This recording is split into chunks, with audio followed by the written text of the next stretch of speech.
Sziasztok, Janó vagyok. Közép-Európa első világra szóló podcast csatornáját hallgatjátok Magyarországról. Ez a Budapest.fm. Hi, my name is Ray, and you're listening to the #1 podcast station in Central Europe, Budapest.fm, podcasting to the world from Hungary. Sziasztok mindenkinek. Welcome back to Budapest for episode number 5 of Talking with Willie. I am joined once more by the one, the only Bob Tamás. Tommy Bean, how you doing? Very good. Sziasztok, everybody. As always, happy to be here. Best way to wrap up the Friday, as I've said, and I'll stick with it. Cheers to Talking with Willie. Egészségetekre. Egészségetekre. We actually have here what we're cheersing with as a follow-up from the bourbon-laced episode of last week with Mr. Barlang János. We have a Gemenc Hungarian grain whiskey. And there's a nice little wild boar on the bottle, single barrel. I think this is like the only Hungarian whiskey they even produce. Where did you get this, Tom? I got this from a wine store on Sondi utca near the Kodai Karont. And the name is leaving me. I can't remember names while I'm on this podcast. It's impossible. But yeah, it's my favorite wine store just down the street from my house. And as I was checking out, there were 4 of these bottles on the stand, you know, at the cashier. And I was like, I'll take one. And then they were like, okay, which one? Because each number means it's a little bit different, but they couldn't really tell me why. So on the neck, you see, this is the 2108. There was another one that was like 5 zeros and an X, and then another one, which is, 100. And so I said, well, okay, give me one of each, please. And we're trying this one. I don't know how it's different, but yeah, Gemenc whiskey. Well, I got to say, 2108 is a wonderful little bottle, 48% alcohol, single barrel. And as we remember from last week, when you smell the whiskey, open your mouth, give it a nice deep breath in. Notes of vanilla, a little bit of brown sugar, a little bit of caramel. Positively delicious. And to stay on the drinking theme, I just got back from Tokaj. Do you know about Tokaj, Tom? I do know about Tokaj. I guess what I usually tell people is that Tokaj is basically where Hungary gets its international fame in wine. That's what people know Hungary for, the Tokaj dessert wines. It's famous. One wins global awards all the time, but we know that Hungary is more than just Tokaj. But yeah, I'm curious, how was the trip to Tokaj? The trip to Tokaj was fantastic, and you're exactly right. Hungary, actually, going back through the history, was a world-famous wine region. I'm talking back in the days of the Renaissance, 16th century, 17th century. And the reason for that was the famous Tokaj dessert wine. Actually, Tokaj as a name is sort of a stand-in for sweet dessert wine, traditionally. And it's a fantastic, fantastic place to visit. As you've mentioned, there are many Hungarian wine regions, something that I didn't know before I moved here, but there's plenty. You have Szexárd, you have Eger.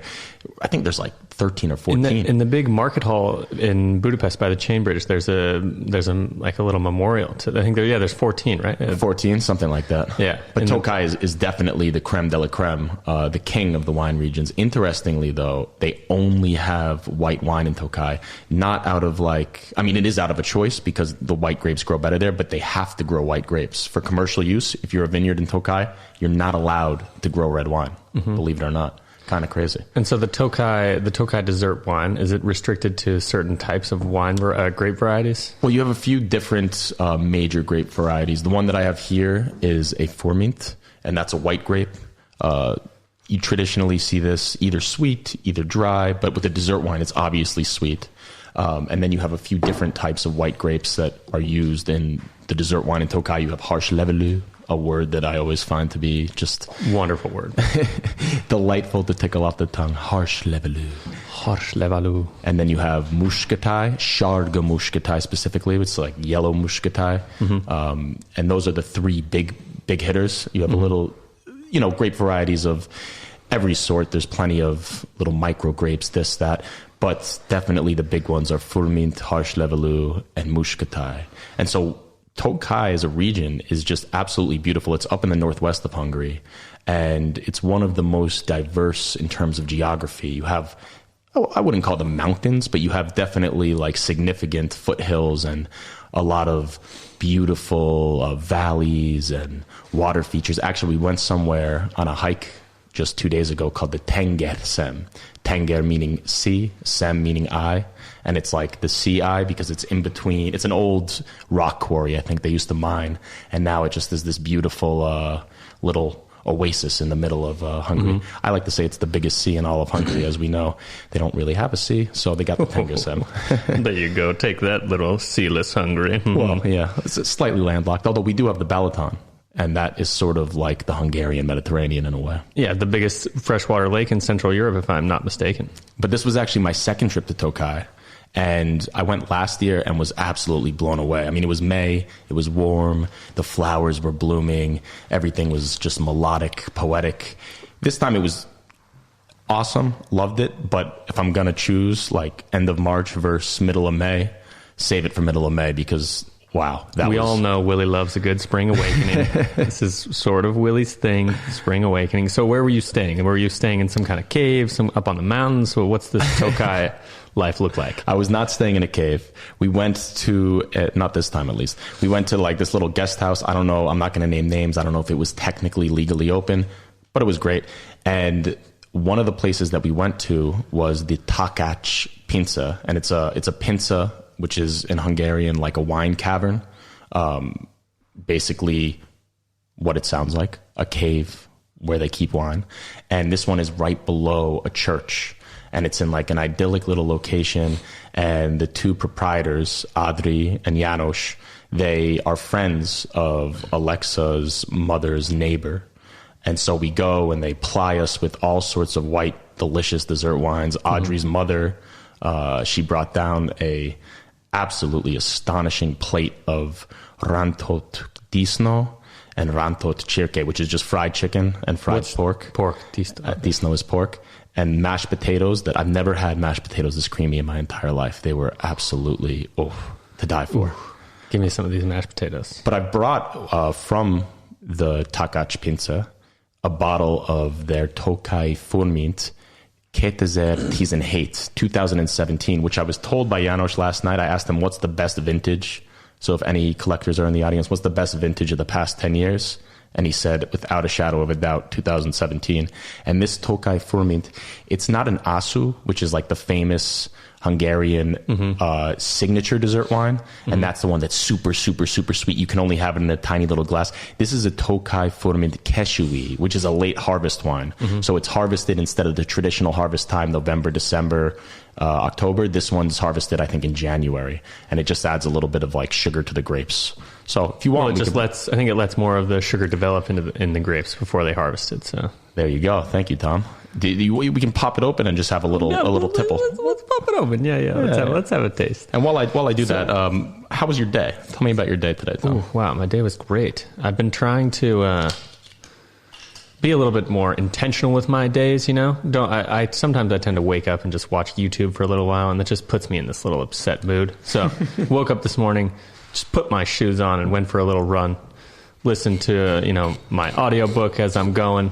And then, I got home, did a little stretching, and then popped right into work. And I've been listening to this podcast during work called Flow State.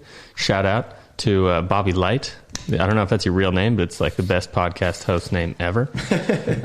He has this podcast where he just plays 30 minutes of kind of like smooth, techno music to help you work and to get you into the flow state, which is a... kind of like a state of focus that was actually coined by Mihaly Csikszentmihalyi, a Hungarian philosopher. And it's this concept that when the challenge of a task is up to your ability in the task, and you get so caught up in the work that you're doing because you're performing at such a high level, but you're also challenged to a very like intense degree, and you fall into this kind of like, he calls it the flow state, and it's when time just goes by, you don't even realize, and you're just working, and you.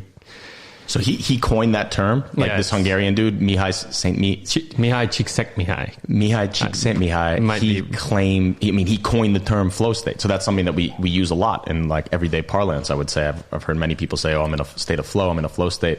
And he was the one that coined that. It's pretty cool. Yeah, I'm pretty darn sure. I could be mistaken, but I'm pretty sure. Yeah, it was That's all right. So you listen to this podcast by this dude, Michael Light. Yeah, Bobby Light. So it's 30 minutes of this kind of music that like helps you drop into this flow state, and then for 5 minutes. And does it work? Does it work? So it's related to this thing called the Pomodoro technique. It goes around in the software world a lot, which is the Pomodoro technique is you have this little timer.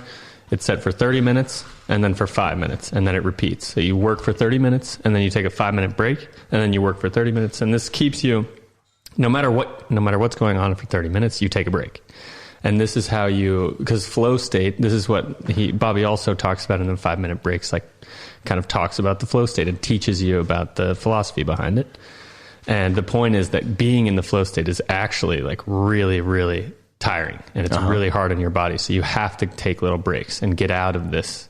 So, you do this all the time when you're working, you're just kind of like stuck and working, and you're just in your keyboard and you don't realize an hour goes by. That's probably giving my process a little bit more credit than it deserves. But no, that's true. That's true. You get into a state. I think I find this as an equivalent to you programming is probably when I'm like editing videos. Is probably the most focused I get. And it's true. You get into a point where you like all of a sudden you look up and you've been doing it for an hour, and it is draining. It is exhausting. I was actually experiencing a little bit of burnout for the first time because I made an episode of Walking with Willie for the past 2 months. Every Tuesday I would film, and every Wednesday I would spend the whole day editing, and every Thursday I would post. And I posted 8 Thursdays in a row. Yesterday was my first break because we were in Tokaj. But definitely I noticed that there was these swaths of time, specifically on Wednesday when I was sitting at the keyboard, sitting at the computer editing. And yeah, it felt good, but the exchange of it feeling good and feeling like you're in a state of flow is that it does drain a lot from you. So what you're telling me is that this Pomodoro technique is a way to stay more consistent in the flow state because you can take little breaks in between. I think the Pomodoro technique is actually completely separate from flow. It's just the concept of keeping your focus, but he does relate it to flow state in that it's important to take breaks, and that the thing is that when you're in flow, you can stay in it for a really long time if you're really deep. But yeah, when you fall out, it's pretty hard to come back if you've been in it for so long because you're really tired, and by the time you leave, you just feel exhausted. So have you reached the flow state while you're programming? Does that happen to you often? Oh yeah, for sure. That's like, I mean, sometimes it doesn't happen, and that's like kind of sad. If you go through a day and don't have, 30, 40, some people just call it deep work. This is also a common term. But yeah, deep work is so satisfying. It's crazy. It's just like meditation, and it's crazy. It feels so good to just be lost in your work. Nice. And what I really like about flow is it's described in a graph, right? So one of the axes is the challenge of the task, and one of the axes is your ability in the task. And flow state can only happen at the peak of both of those. So when it's very challenging, but you're also very good at it. So for instance, something that's like super simple, I don't know, spreading peanut butter and jelly on a sandwich. Exactly. You can be the best peanut butter and jelly spreader in the entire world, but you're not going to reach this state of flow because the challenge, I mean, maybe it is for some people. I don't know. Yeah. I don't want to rule it out. But to use that peanut butter and jelly example, it would be difficult to reach a state of flow because the challenge is not high enough. And that is that the challenge is subjective, and it changes over time. So as you get better at something, the challenge is diminished. So with video editing for you, like when you were doing video editing in a certain manner, let's say on Instagram with that app you were using, you maxed out your ability at some point, and you couldn't really get creative at a certain point because it wasn't that challenging because you knew all the tools so well. Well, that's actually a great example because, I used to edit specifically for like 3 years just on my phone using InShot, which is an app. And then when I started to do the YouTube series, I took it to Adobe Premiere Pro, and that was a new challenge for me. And it was really tough at first. It took me a lot longer to finish a task because I had to learn how to do the fundamentals and everything. But now a year on from starting to learn how to use this software, you're right. I guess now my skills have caught up to the challenge. And so it's still a hard enough challenge. And it's now my skills manifest in a way that I can reach this flow state. And with such a diverse application like that Adobe, there's so much to it. Even though you're very good at what you do in it now, there's a huge amount that you don't do on that. So you always have the ability to expand the challenge. And that's why something like video editing can be a great place to reach the flow state, I think. And computer programming is equivalently an infinite challenge probably, where you're never going to master it because there's also always new softwares and new scripts and new languages coming out, and you have to So when you reach a level where something becomes too easy for you, I mean, I don't think that you're probably there yet with computer programming, nor am I with video editing. But if you get to this point where you fully is it now time to look for a new challenge? Is that one of the things that you need to like get out of your comfort zone? It could be. I mean, but also like you were saying, in that the last 8 weeks have been pretty much exhausting for you, because like being constantly challenged can become exhausting, and there's cycles to everything. So once you get really good at something, there's something to be said for just being really good at that one thing and staying in your wheelhouse and doing your thing for, I don't know, a year. So that was your day today. You woke up, you listened to Bobby Light. Yeah. And did he get you? I ran. You ran. Got myself in the right mood. Where did you run? Where did you run? I ran from my house to Városliget, the city park in Budapest, right near Hősök tere. Nice. Hero Square. Just stopped at one of the monuments in the park, did a little stretching, did a little movement, loosen up my body for the day, and then got back, turned on Bobby Light, and got smashing. Cool. And you were sending me some stuff earlier today about Stoic philosophy, Stoic meditation. What is Stoic meditation? What does that mean to you? Well, it's Stoic philosophy, and I was telling you the relationship between Stoic philosophy and just meditation, because there's the show on Netflix called Headspace Guide to Meditation. Anyway, it's just kind of like a little sitcom show where half of it is kind of like anecdotal stories about meditation and explaining what it's all about. It's about a guy who was a psychologist and then went to become a Buddhist monk, and now he just runs this thing called Headspace. And so Stoic philosophy is the book I'm reading about right now. And do you meditate? Yes. It was something when I started work at Prezi, there was someone there who opened me up to the idea of just breathing. Basically, you just sit down and just focus on your breathing for 10 minutes. It's kind of like what you do in yoga, but without moving. Should we just do that now? Just sit here quietly for 10 minutes? I think that would be very I think the audience compelling. Would love They can. But the idea is that it's little bicep curls for your brain. So when you just sit there and try to think about your breath going in and out for 10 minutes, within 30 seconds or less, your brain's going to go somewhere else. You're going to think about what you had for lunch that day, something you said to somebody that you don't like, something like that. And you just have to recognize that you're no longer thinking about breathing, and then just slowly bring yourself back to focusing to breath. And what you're doing is you're like doing bicep curls with your brain. You're just teaching yourself. So eventually your brain, after doing this, let's say for a period of 3 months, every day, 10 minutes, deep breathing, meditation, your brain is stronger. And you have an easier time of channeling deeper thoughts? I think the idea is that you become better at dealing with distraction, and you become better at dealing with when you're going through work and everything. You might get a text, and you might just hearing the vibration or just seeing the thing pop up on your phone might take you out of work. And then you look at the text, and then you realize 10 minutes later that you've been distracted by just one event. And I think with doing this meditation, you train yourself to be able to say no to these things. Mm-hmm. And you teach your brain the ability to just breathe these distractions out and focus on what's really important. Well, I need to incorporate that into my life. I mean, I do not meditate. I would say, though, that before the bathhouses were closed, because I go to the bathhouses a lot more often than your average Joe, unless you happen to be like a 83-year-old Hungarian retiree named Balázs. But for the most part, I would go like 3 or 4 times a week. And for me, that was perfect meditation time, specifically because there's no technology in the bathhouse, unless you're a real sicko.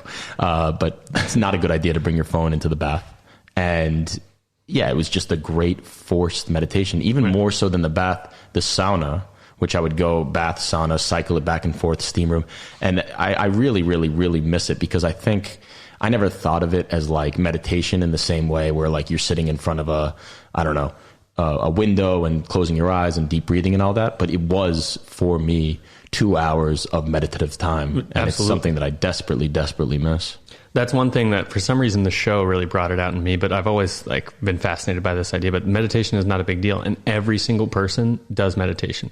That's why the word meditation is kind of hard. It's just like focus or breathing, because in the sauna is the perfect example, because you have nothing to think about and you're so stressed that you're almost forced, for me at least, I'm forced to think about my breathing, because if I don't, I think I'm going to die. And I just have to just say, okay, take a breath in and take a breath out. And then as soon as I don't think about that, I like get nauseous and I get freaked out because I'm so hot. And then I'm forced to just tell myself, you're going to be fine. Just breathe.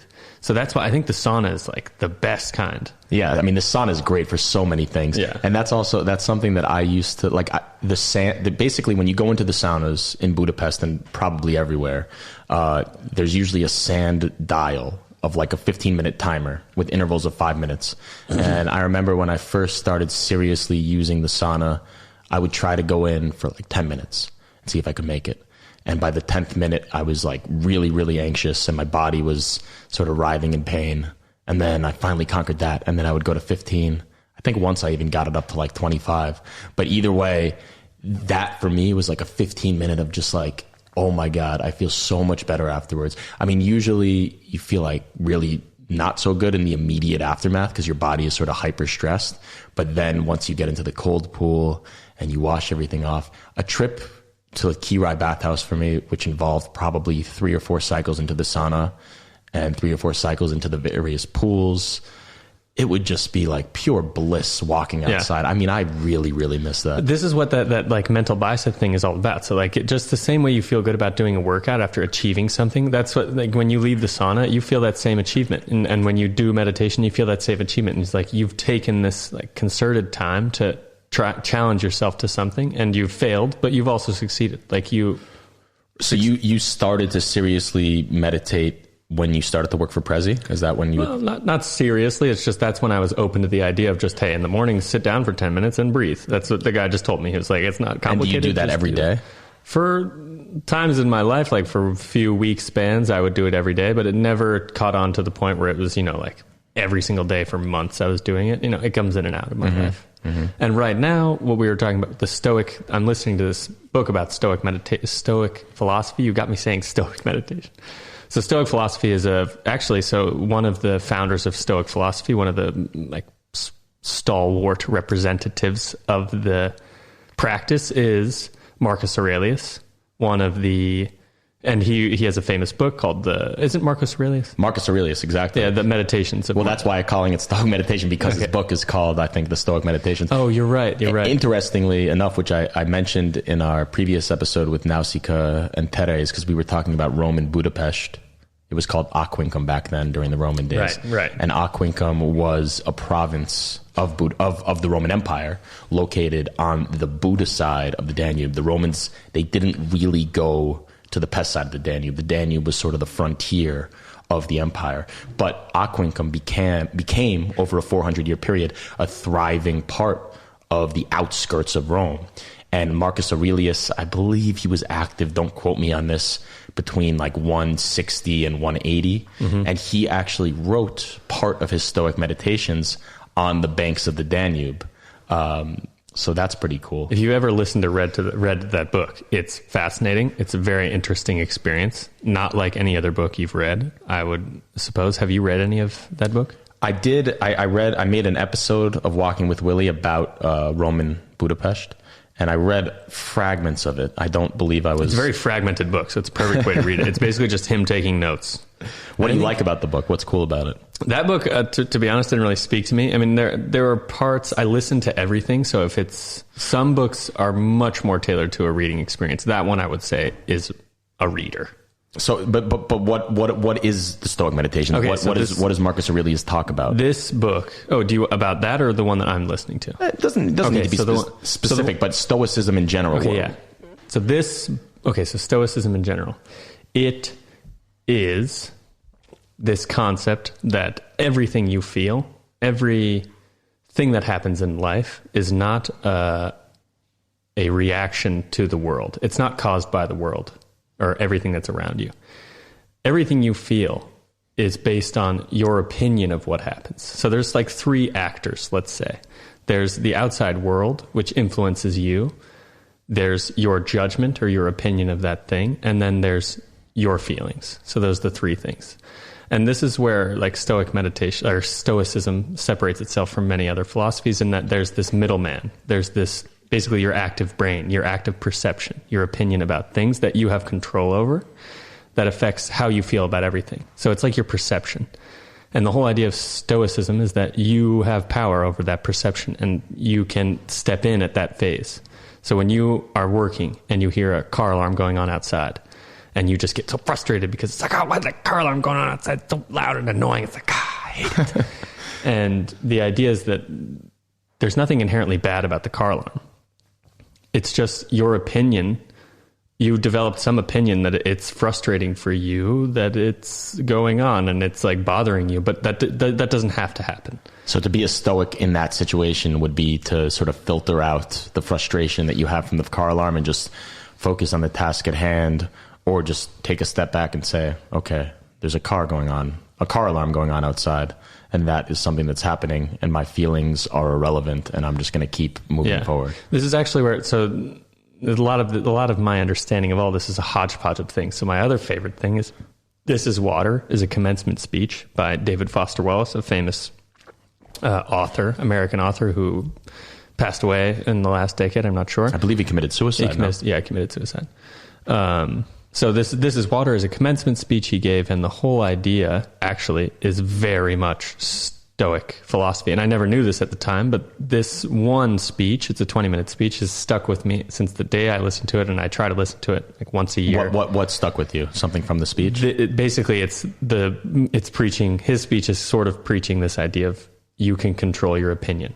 He basically says you have control of your perception. He says that when you graduate from liberal arts, people often say that you're well-adjusted. You're a well-adjusted person. And he basically says that all being well-adjusted is that you have a good control over your perception. So when you hear that car alarm going off, you could think, this is inconvenient for me because I want quiet time and I'm working. But that's your perception. If you could put yourself in the perception of the owner of that car, and that car was actually trying to be robbed by somebody, and that car alarm was the only thing that saved them from losing, $10,000 worth of their life, then that car alarm becomes an amazing thing. And Right. if you can put your perception into that person's shoes, it becomes a wonderful thing. And you don't have to be frustrated about it. Well, that sort of applies well probably to the massive car alarm that's blaring in the world right now, which would be, I guess, coronavirus, where that could be something that sort of jolts you out of your state of happiness, your state of being, and all of a sudden there's sirens going on everywhere. Red alert, red alert, red alert. Stop what you're doing. And I guess the first impulse would be to become incredibly frustrated by that. But you could look at it as a potential lifesaver, because maybe it readjusts your habits. Maybe it gets you into and I think even more so than that, to be Stoic during the time of coronavirus would be to accept this as something that's happening and just be like, this is water. And you have to work as well as you can within the set of circumstances that you're dealt. Just to re-give This Is Water, to give that like context, he starts the whole speech with a joke, and he says, 2 young fish are swimming along, and an older fish swims by and says, "Morning, boys. How's the water?" A couple minutes go by, and the little fish are swimming along, and one fish turns to the other one and says, "What the fuck is water?" And it just goes to show that you have to understand what soup you're swimming in, what perceptions you built for yourself, what opinions you have that you live within. And I totally agree. This is a great application to COVID. Because the fish would never know what water is, because they're just fish, right? Yeah, I mean, they grew up their whole life in water. They never question the fact that they're just like, this is the world they live in. They don't know that it's called water. They've never been to the surface. And they don't have a language, or they do have a language, but it's a different type of language. They just spit bubbles at each other.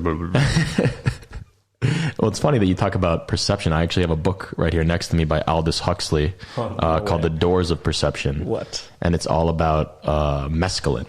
He basically, the whole book is just a massive mescaline The trip. Mexican tequila? No, it's mezcal. That's mezcal. Mescaline is a psychoactive drug that I believe is used in many native indigenous people's religious ceremonies, but it basically causes a massive psychoactive hallucinogenic reaction that, according to Mr. Huxley, is pretty life-changing and transcendent. Aldous Huxley, he's the Brave New World guy? Exactly. Yeah. So what's the plot of this book? He just takes mescaline and trips, and that's it. And he just writes about it? Yeah, it's a short story. I mean, I read it a little while ago, but it's, you just look here. So it's a in this live context, account? How significant is the enormous heightening under mescaline of the perception of color? For certain animals, it is biologically very important to be able to distinguish certain hues. But beyond the limits of their utilitarian spectrum, most creatures are completely colorblind. Bees, for example, spend most of their time deflowering the fresh virgins of the spring. But as von Frisch, who knows who that guy is, has shown, they can recognize only a very few colors. Man's highly developed color sense is a biological luxury, inestimably precious to him as an intellectual and spiritual being, but unnecessary to his survival as an animal. So I think that's just something that he thought of while he was tripping on mescaline and then wrote it down. Yeah, so it's all just a live account. He just takes a bunch of mescaline and starts writing. That was actually a very interesting example that I just randomly flipped to, because it was all about the perception of animals and how they perceive things different than us, and to use the example of colors instead of water. But Mr. Huxley, Brave New World, Doors of Perception. Wild. I'd recommend it. You can borrow it, actually. Let me just give it to you. Yeah. I can't really read, but I'm illiterate. I've just killed my reading brain cells with all this Audible audiobook stuff. Doors of Perception. Let me get that back, actually. Okay, yeah. I want to hear some more. Do you have any other saved passages from that? I have no saved passages. These are all just randomly. We now spend a good deal more on drink and smoke than we spend on education. This, of course, is not surprising. The urge to escape from selfhood and the environment is in almost everyone almost all the time. The urge to do something for the young is strong only in parents, and in them only for the few years during which their children go to school. Mm-hmm. Equally unsurprising is the current attitude toward drink and smoke. In spite of the growing army of hopeless alcoholics, in spite of the hundreds of thousands of persons annually maimed or killed by drunken drivers, popular comedians still crack jokes about alcohol and its addicts. And in spite of the evidence linking cigarettes with lung cancer, practically everybody regards tobacco smoking as being hardly less normal and natural than eating. I guess this is an old book, because I think nowadays the views towards smoking have certainly changed. I don't know about that. I mean, it's still super popular in Europe. Yeah, but still, I mean, he says here that tobacco smoking is regarded as hardly less normal and natural than eating. I think for most people today, they understand that there are some, but you're right. Europe and America definitely have different context about tobacco smoke. But let me just read one more line of this, because he says, from the point of view of the rationalist utilitarian, this may seem odd. For the historian, it is exactly what you would expect. A firm conviction of the material reality of hell never prevented medieval Christians from doing what their ambition, lust, or covetousness suggested. Huh. That's fascinating. Lung cancer, traffic accidents, and the millions of miserable and misery-creating alcoholics are facts even more certain than was, in Dante's day, the fact of the Inferno. But all such facts are remote and unsubstantial compared with the near-felt fact of a craving here and now for release or sedation, for a drink or a smoke. So do you think he's saying... So I kind of not sure if I caught the end, but... Is he saying, or what's the deal with the human condition and just flying in the face of things that we know are horrible for us? Well, I think there is just this craving that he talks about, this urge to have something, for example, a drink, which I'm reaching for right now. Yeah, let's get another drink. Now that we're talking about how horrible this is for us, can you pour some of that poison water into my glass, please? The Abigail. This is actually, I mean, this just shows you the way he says that comedians glorify drink. Yeah, I was going to say. So do companies that are trying to sell it to you. I mean, in this case, this is named Abigail Tokaji Furmint, and Abigail is like the 2-year-old daughter of Audrey and Janos. And now I have an emotional resonance because I went to their cavern. I even met Abigail, and now I'm drinking the fruits of Audrey and Janos's hard work during the January late harvest in Tokaj, which is probably a grueling process. And it feels sort of significant and atmospheric and delightful to me. It's a delicious wine. It's a really delicious wine. Cheers to Audrey and Janos and Abigail. Egészségetekre. But that was probably one of the more depressing examples from the book. Well, I mean, he was tripping on mescaline. Let's give him a break. Yeah, but I mean, a lot of it, if you read it, it's just colorful. But I find that a very compelling passage because he talks about the days of Dante and the Inferno, and when the Christian Church and the Catholic Church still had a vice grip over the decision-making and the free will of humanity. And even in those days when the punishment was potential perpetual burning hell, people still committed sin because of their natural cravings and their urges and things of that nature. So if that wasn't enough to stop people, then obviously a few warnings about tobacco being bad for you are not going to stop you from reaching for a smoke. Right. It makes me wonder, actually, what's a more compelling punishment? Is it the punishment that, hey, science says this is going to kill you, like this is undeniable fact?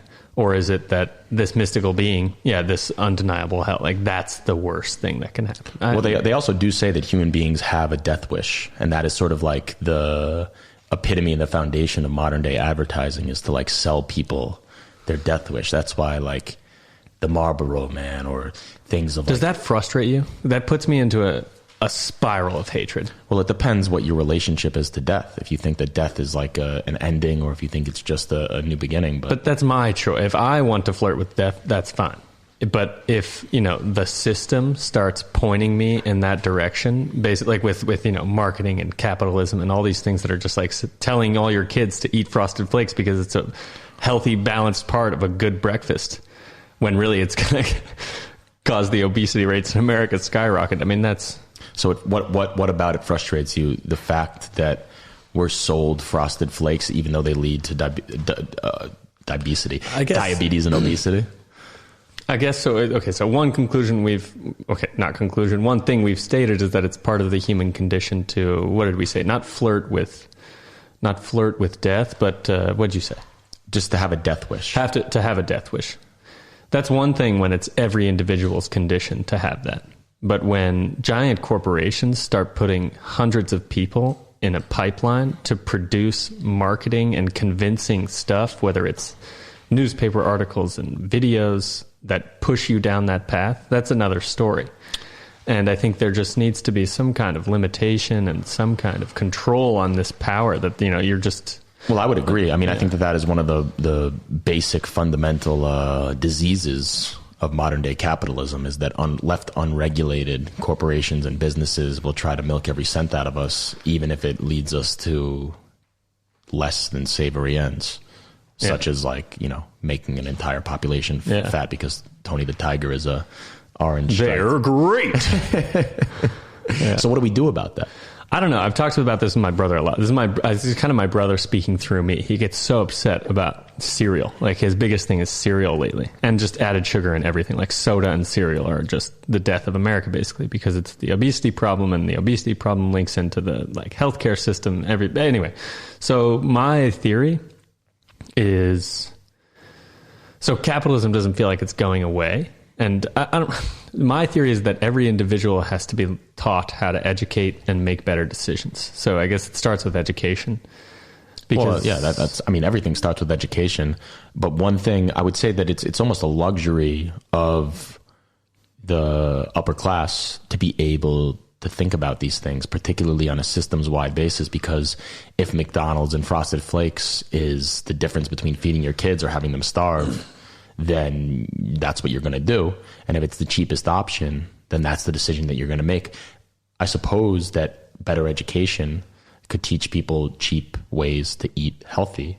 And if that was something that you were given an experience of. There's many ways for this. So you could also educate the people with money to say, like, hey, you have enough money to help build a better world. So just start putting more of don't put your money in these places that it's going to be bad for humanity in the long run. Like, put your money in the more healthy options, because you're going to be paying more than everybody else now, but you can afford it. And if everybody in your tier starts doing this, then that company can start lowering its prices and being more competitive.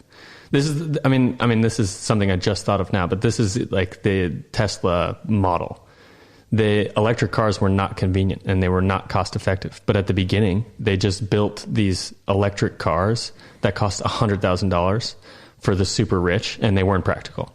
but they were doing that for 5 years. And with all that money, they did a ton of R&D and slowly bought the price down. And now you can buy a Tesla for $30,000, and electric cars are beginning to become more popular. So that's almost a boon for capitalism. That's saying that capitalism can work to create solutions that are good for the planet. With the proper pushing in the right direction. Yeah. And what pushing is that? I have no idea. Is that just Elon Musk wanting to be a beloved modern day genius that has pushed us there? I mean, it was for him, it was the only, he wanted to make an electric car that everybody used. And that was a very practical approach. Some might argue the only practical approach in capitalism. Do you like Elon Musk? Is that someone that you admire? For sure. I mean, absolutely. I think it's hard to be a technical person and not, to some degree, admire him. It's pretty impressive what he's doing. So what do you admire about him? Just the fact that he's created such a transcendent company? I mean, there's just so many bleeding edges he's on, you know? I mean, he's made electric cars like a thing of like the masses. He's done a lot with solar power and advancing how fast solar is moving and making California very renewable. And he's also doing work with the Boring Company. That one's more funny, the Boring Company, but it's What is the Boring Company? Is working on drilling tunnels below LA and below all cities to try and reduce congestion on the streets. And he named it the Boring Company because it's boring is like to drill a hole, and it's also like a boring name for a company. Right. So, yeah, and I forget the exact phrase, but he talks about key principles, and it's basically like he takes problems. His philosophy is that he takes problems and breaks them down to their fundamental parts and tries to make the fundamental parts more efficient. And with the Boring Company, his concept is basically just make the tunnel smaller. So right now, if you want to drill a tunnel that cars are going to use, it has to be like 24 feet at least in wide.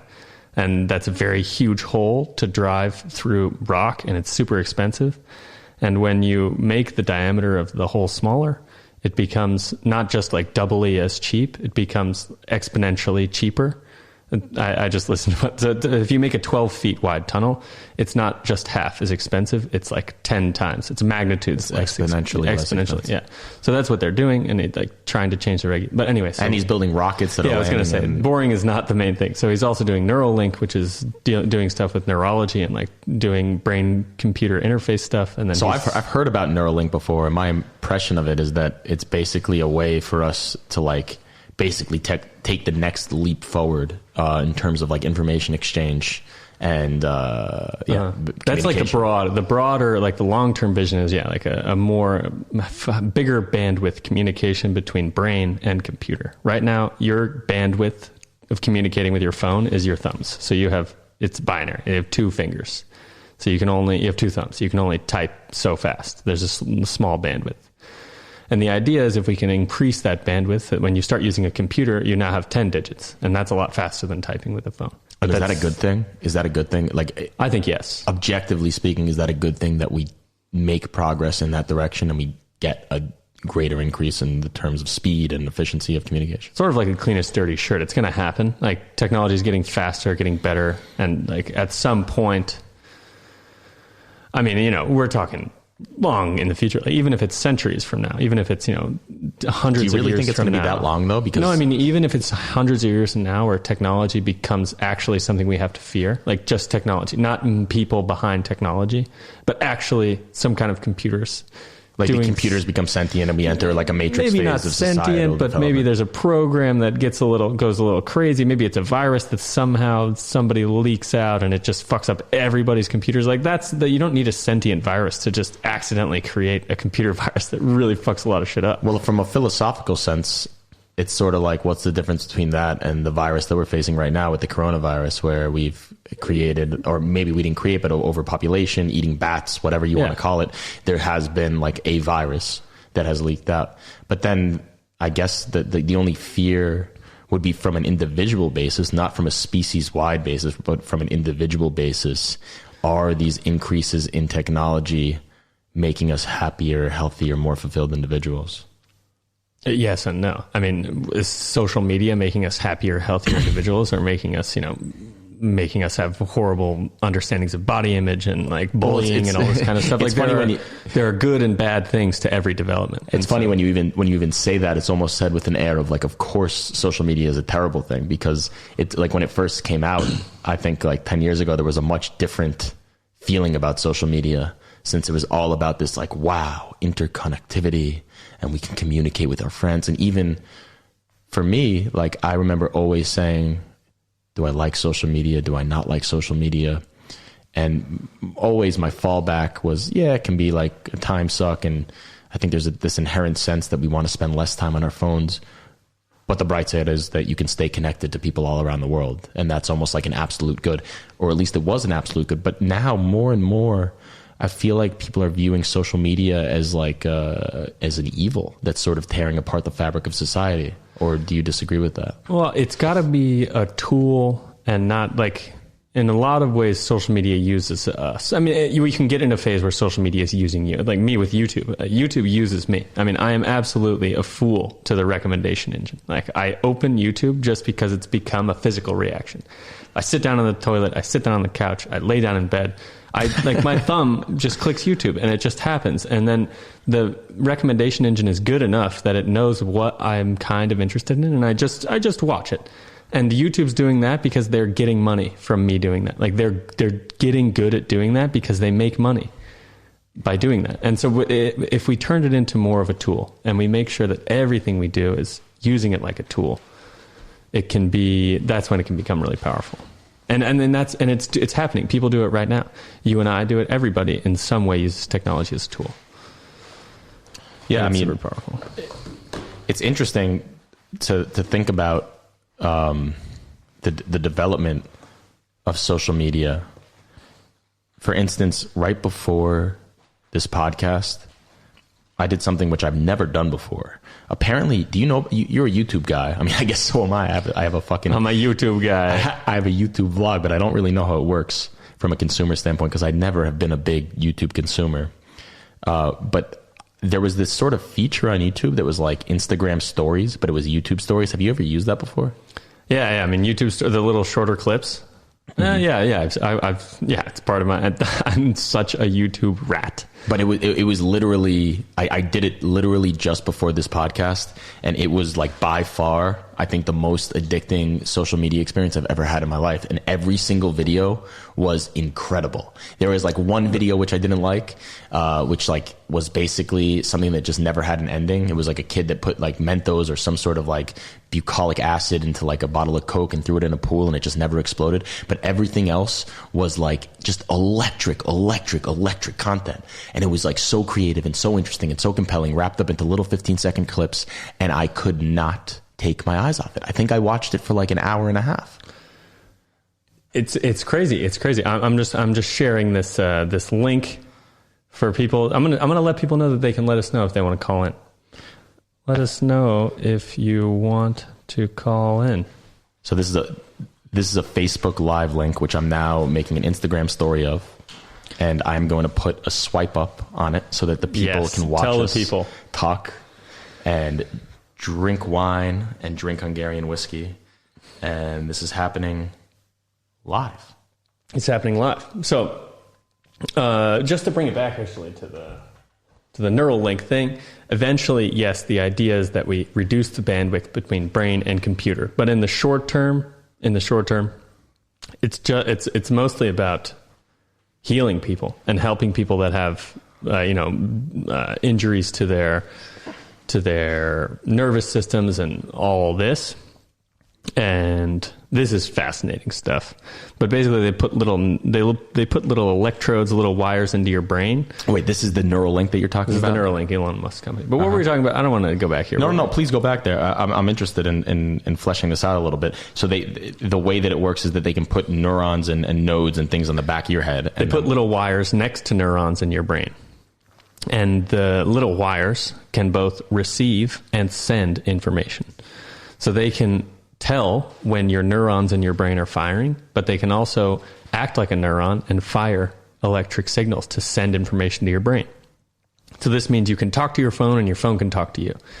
But yeah, so hundreds of years from now, maybe this means that we can just think a text and send it to our friend. Why are you so sure that it's going to be hundreds of years from now? I feel like it's much shorter, more like decade from now. But no, the only reason I say it like that is because as far as I've heard, and I'm much less knowledgeable about these technological developments than you are, but as far as I've heard, like this is going to be an exponential thing where all of a sudden we reach. No. I mean, it's a hype machine. So Elon Musk, we've learned from Elon that he's a hype machine.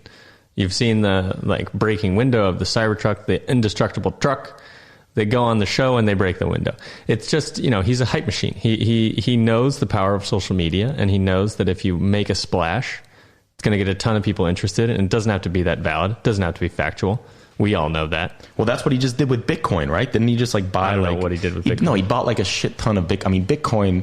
You know more about cryptocurrencies than I do. What you're interested in, Ethereum, right? I'm not. I will not claim to be a crypto person, but yeah, I mean, I know a little bit about it. So you're the opposite of Elon Musk, because he apparently bought a shit ton of Bitcoin. And I mean, Bitcoin to me, it's just already artificially inflated. I don't really understand it. I guess now it is a commodity and it is a currency just like anything else. Yeah, I mean, but that's where I don't get why it's so revolutionary. Because to me, it's just okay, another version of gold, right? It's a stored value. Yeah, but I mean, do you get why gold is important? Not really, but that's the whole crux of economics as a philosophy and as a discipline in the first place, is that it's all predicated on human behavior and exactly. sort of this basically lust and craving for shiny objects. Yeah. I mean, but then that's why Bitcoin's even confusing, because it's not even shiny. Not even cool. I don't want to wear a Bitcoin. Well, that's why they need fucking people like Elon Musk to be beating the chest and beating the drum, right? Yeah, but I don't know. It doesn't make sense. Yeah.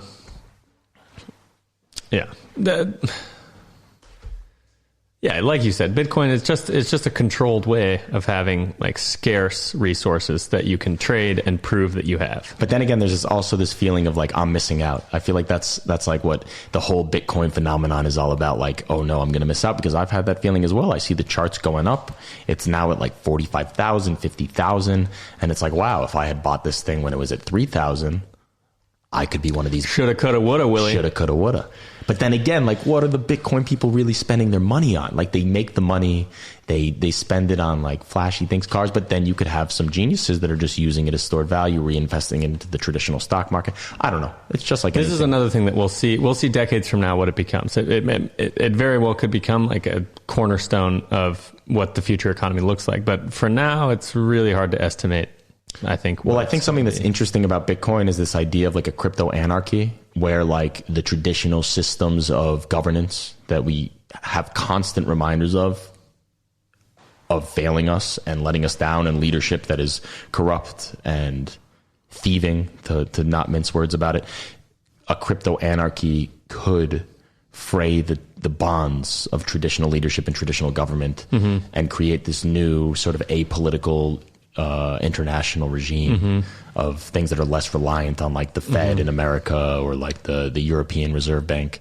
But then again, my one caveat towards that is what? We're going to have a crypto anarchy, and then the crypto people are going to be in charge. You really want an over caffeinated 23-year-old that's trading Bitcoin to be the one that's pulling levers in society? I don't know. Yeah, this is actually something I was thinking about with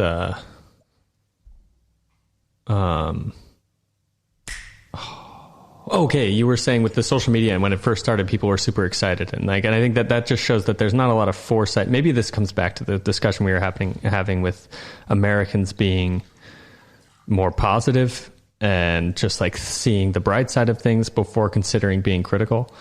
To think about this Bitcoin anarchy and leaving the traditional governance behind. That doesn't sound that good. Yeah. It sounds like a disaster. Well, I think the utopic version of all of this, sort of cyber, social media, from my limited knowledge of the subject, I think a lot of this philosophically was started in the 90s and the early 2000s, and people had this real utopic version of what the internet could bring to society. And this sort of goes along, if you look back at generational thinking, the post-Cold War world where capitalism sort of won. and the evil of communism was defeated, and people sort of believed in this like idea of this march of progress. And that's sort of what the liberal belief system is all predicated on, is that eventually we're going to get to this point of utopia. And it's gone from the days of, you know, brutal feudalism in the medieval era to the Enlightenment, to a more rationalist sense of thinking, to the computer age, to this sort of clash between societies of communism and capitalism. And then the Western liberal democracies, they win. And we have this steady march of progress going into the future. And then I think that is where a lot of this utopic vision of the world started in like the 90s and the 2000s. But now I almost feel like we're in this like postmodern era where people are really questioning that. And they're yeah, but does it end? I feel like it doesn't end at utopia. I feel like that all the books that we like, The Giver, all these books we read in high school were always about how utopias are false. It ends in dystopia. Yeah, they can't work. So, well, what do you think? Do you think that we're headed towards a brighter future or towards darker days? Same. I mean, the same. I mean, we're always right down the middle, right? I mean, you can look back and say we're better than before or whatever, but you're always right down the middle. When you're in it, you're in the middle of everything. There's good, there's bad. I mean, I don't know. Well, no, that's sort of like. I mean, they make the argument of maybe the agricultural revolution back at like 10,000 years ago, or however long, like 100,000 years ago.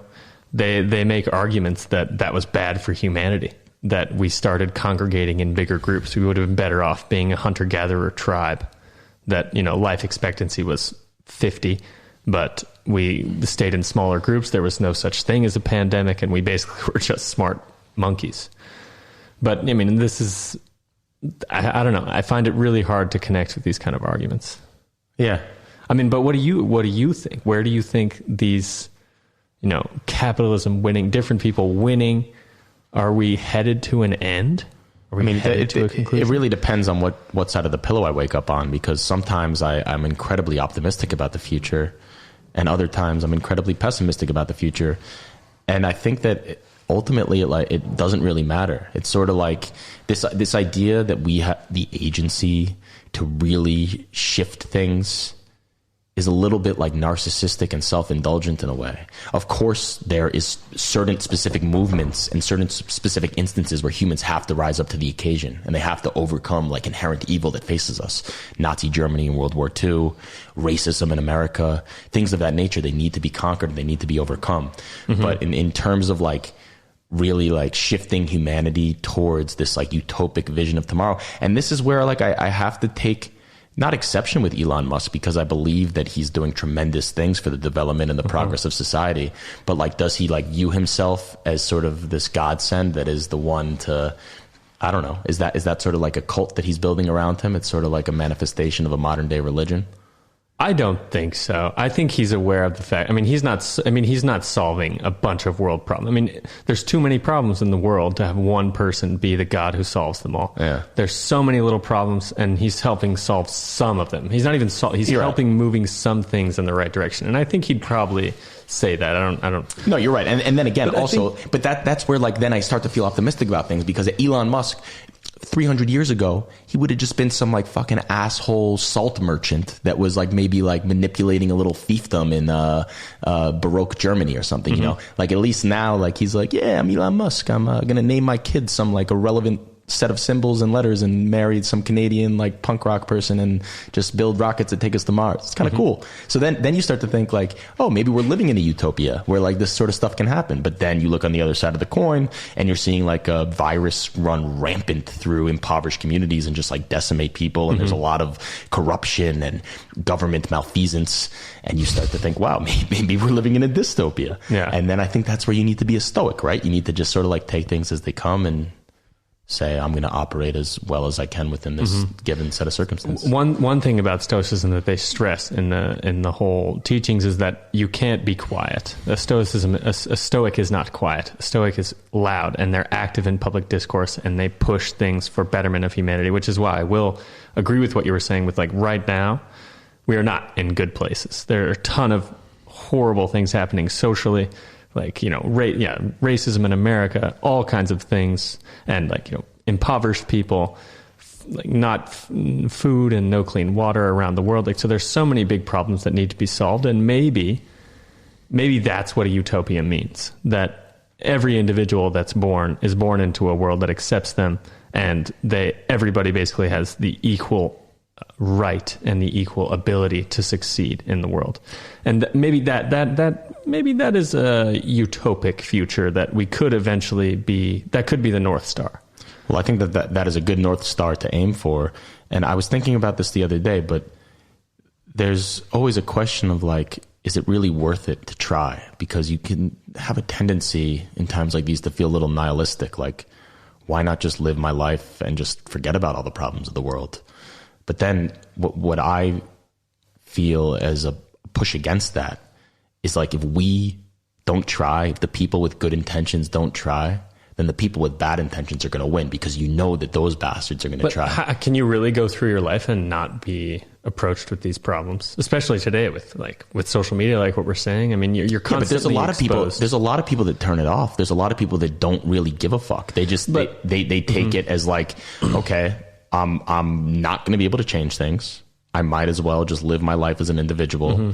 And there's two separate, there's a scope of manifestations of that, because you have on the one hand like some sort of like hippie that's living off in the woods and enjoying the nature and has good intentions but doesn't really care enough to change things, or you have like a completely just like nihilistic son of a bitch that sort of turns into like this dark emo, maybe like drug fueled, like sort of spiraling out of control individual. And then you have a whole scope of people that exist within that spectrum. But either way, I think that certain people have to try and push back against the negative forces in the world. Otherwise, they're going to win. Yeah, I think it's also about it's a matter of scope of influence. So we're talking about, this is why it's kind of hard to talk about people like Elon Musk, because it's very hard to relate to him, because his scope of influence is massive. It's insanely big. He's influencing how the auto industry works in the globe, and he's making rockets go into it. So it's like almost doesn't make sense to talk about him, because our scope of influence is not that big, and probably will never ever, most likely will never be that big unless we make it big. Having the scope of influence of one person is enough. If your scope of influence is just yourself and maybe who you see throughout your day, that's more than enough. I think if you just practice these concepts of making the world a better place in whatever size of influence you have, that could be that eventually that will lead to utopic, as long as there's a well understood concept of equality. Well, that opens up for me a question of, is it better to strive to be an Elon Musk and like sort of a generational, maybe even Bill Gates, like philanthropic societal force? Or is it better to strive to be an educator in a small town where you can actually like really significantly make an impact and a difference in the lives of, maybe it's just 80 kids over a period of 30 years, but you can lead to the next Elon Musk, or you can be the teacher and sort of have a more comfortable, individualistic sense of self-worth, that you're just sitting there, and not just sitting there, but you know what I'm saying? Like, it's almost more romantic in a sense. I would hope that it's kind of like an incremental growth, or it's what do you call it? I hope that would be stepwise. To get to be the Elon Musk, you'd have to start by influencing in a smaller circle. At least that's the way I like to think about it. My plan is to just influence my circle right now. At the moment, my circle is just the people I spend time with every day, the people I work with, and maybe if I share a post, some of my friends on Facebook. And then maybe a couple years from now, I'll start releasing videos, some kind of teachings, with the idea of reaching a broader audience. And, maybe in the future that can, turn itself into a more consistent, bigger audience. And I can, incrementally work my way up. But some people, and it's also fine to not want to grow as well. That's why I think that I don't think it makes sense for people to strive to be Elon Musk. Strive to be whatever you want, as long as you're just, not being mean to people. That's a good foundational principle. Do you mind if I read one more passage from Please. This Doors of Perception book? Yeah, the passage you didn't pick out. You just opened to a random page. These effects of mescaline are the sort of effects you could expect to follow the administration of a drug having the power to impair the efficiency of the cerebral reducing valve. When the brain runs out of sugar, the undernourished ego grows weak, can't be bothered to undertake the necessary chores and loses all interest in those spatial and temporal relationships which mean so much to an organism bent on getting on in the world. As mind at large seeps past the no longer watertight valve, all kinds of biologically useless things start to happen.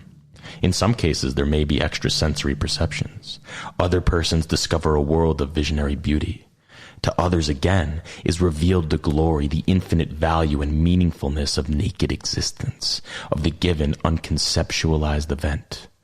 In the final stage of egolessness, there is an obscure knowledge that all is actually all, that all is actually each.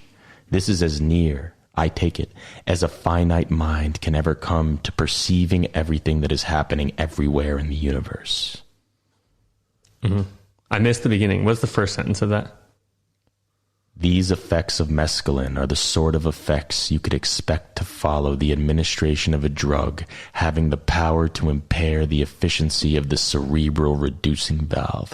So I take that to mean that mescaline... The cerebral reducing valve. What is that? The cerebral reducing valve to impair the efficiency of the cerebral reducing valve. So I guess the cerebral reducing... What is it reducing? But because what I understand from that is this loss of ego. You lose egolessness. You lose your concept of yourself. So I think it's irrelevant what the valve's actually reducing. I mean, if we were neuroscientists, maybe we could give you a better answer. But the point is that mescaline, that is like the mechanical process that it takes, and the ultimate effect of that is that it reduces your ego. Yeah. This is also ties back into what we were talking about with perception and everything, because perception and your opinion of things is very much based into you looking at everything through the lens of yourself. So what do you think of when you think of the ego? I think of the This Is Water thing with David Foster Wallace. One thing that he said, and I was listening to this while I got onto a plane. For some reason, I remember that because I can remember when this clicked in me, and it was when I was getting on the plane. It's this idea that when you enter the world until now, everything that you've done, everything that's happened in your life has been completely apparent to you and only you. Every sensation everything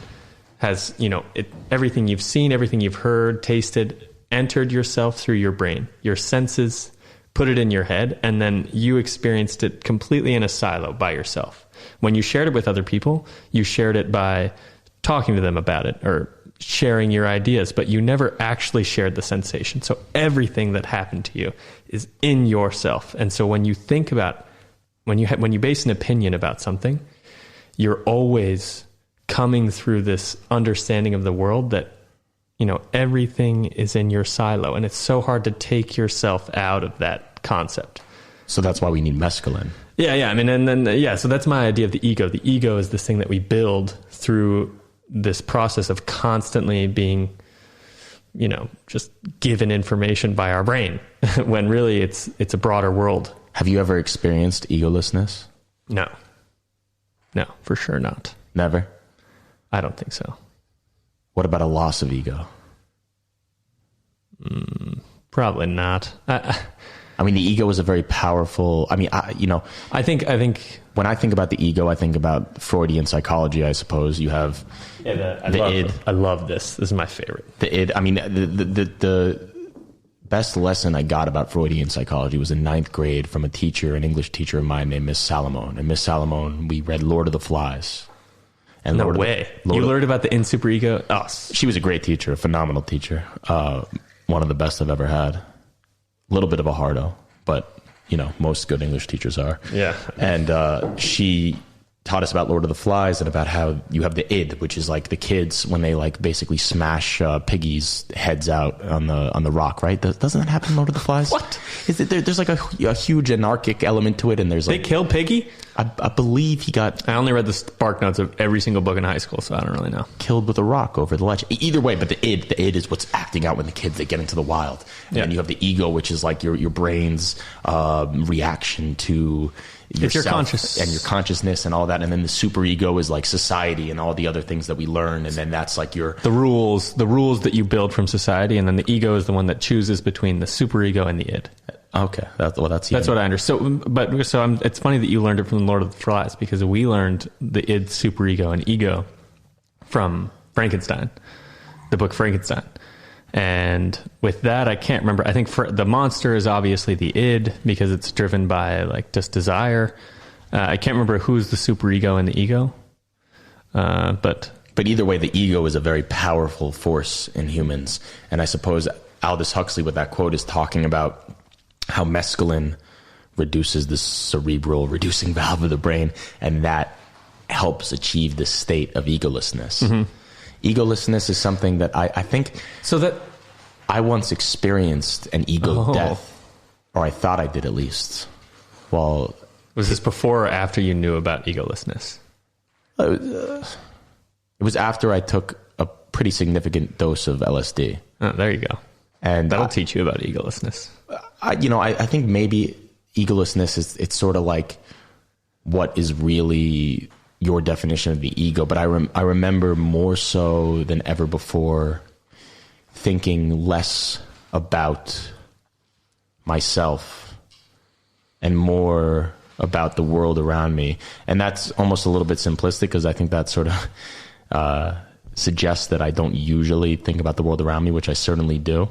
But I remember just feeling like I was utterly irrelevant. Like I did not matter at all, and I didn't really care what happened to me, but in like a good way. And it was a little bit scary. I mean, it freaked me the fuck out, actually. But I remember afterwards feeling a sense of like sort of fulfillment that I'd achieved something, I suppose. Mm-hmm. I mean, that sounds beautiful. And I think that, so one of my ideas is that like altruism's never real. Like there's no such thing as doing something for other people. You always have yourself in mind. And this is a byproduct of you living your life through your own fucking brain.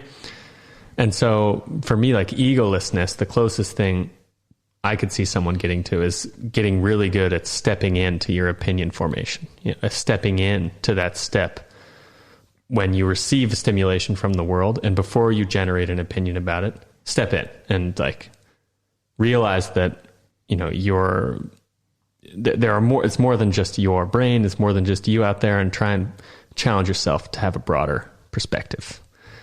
Is that something you think about when you're meditating? No. What do you think about when you're meditating? Breath, rising and falling of the chest. Just breath. And things that are going on during the day.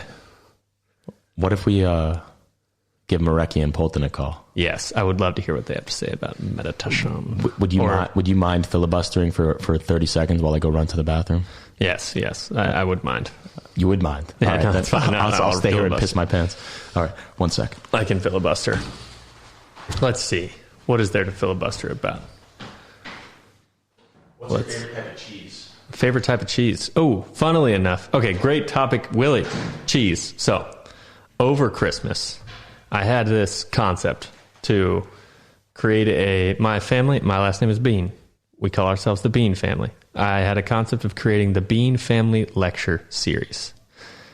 This is an event where after dinner, one of the Bean family members gets on stage, stands in front of the family and gives a small presentation, a 10-minute talk about something.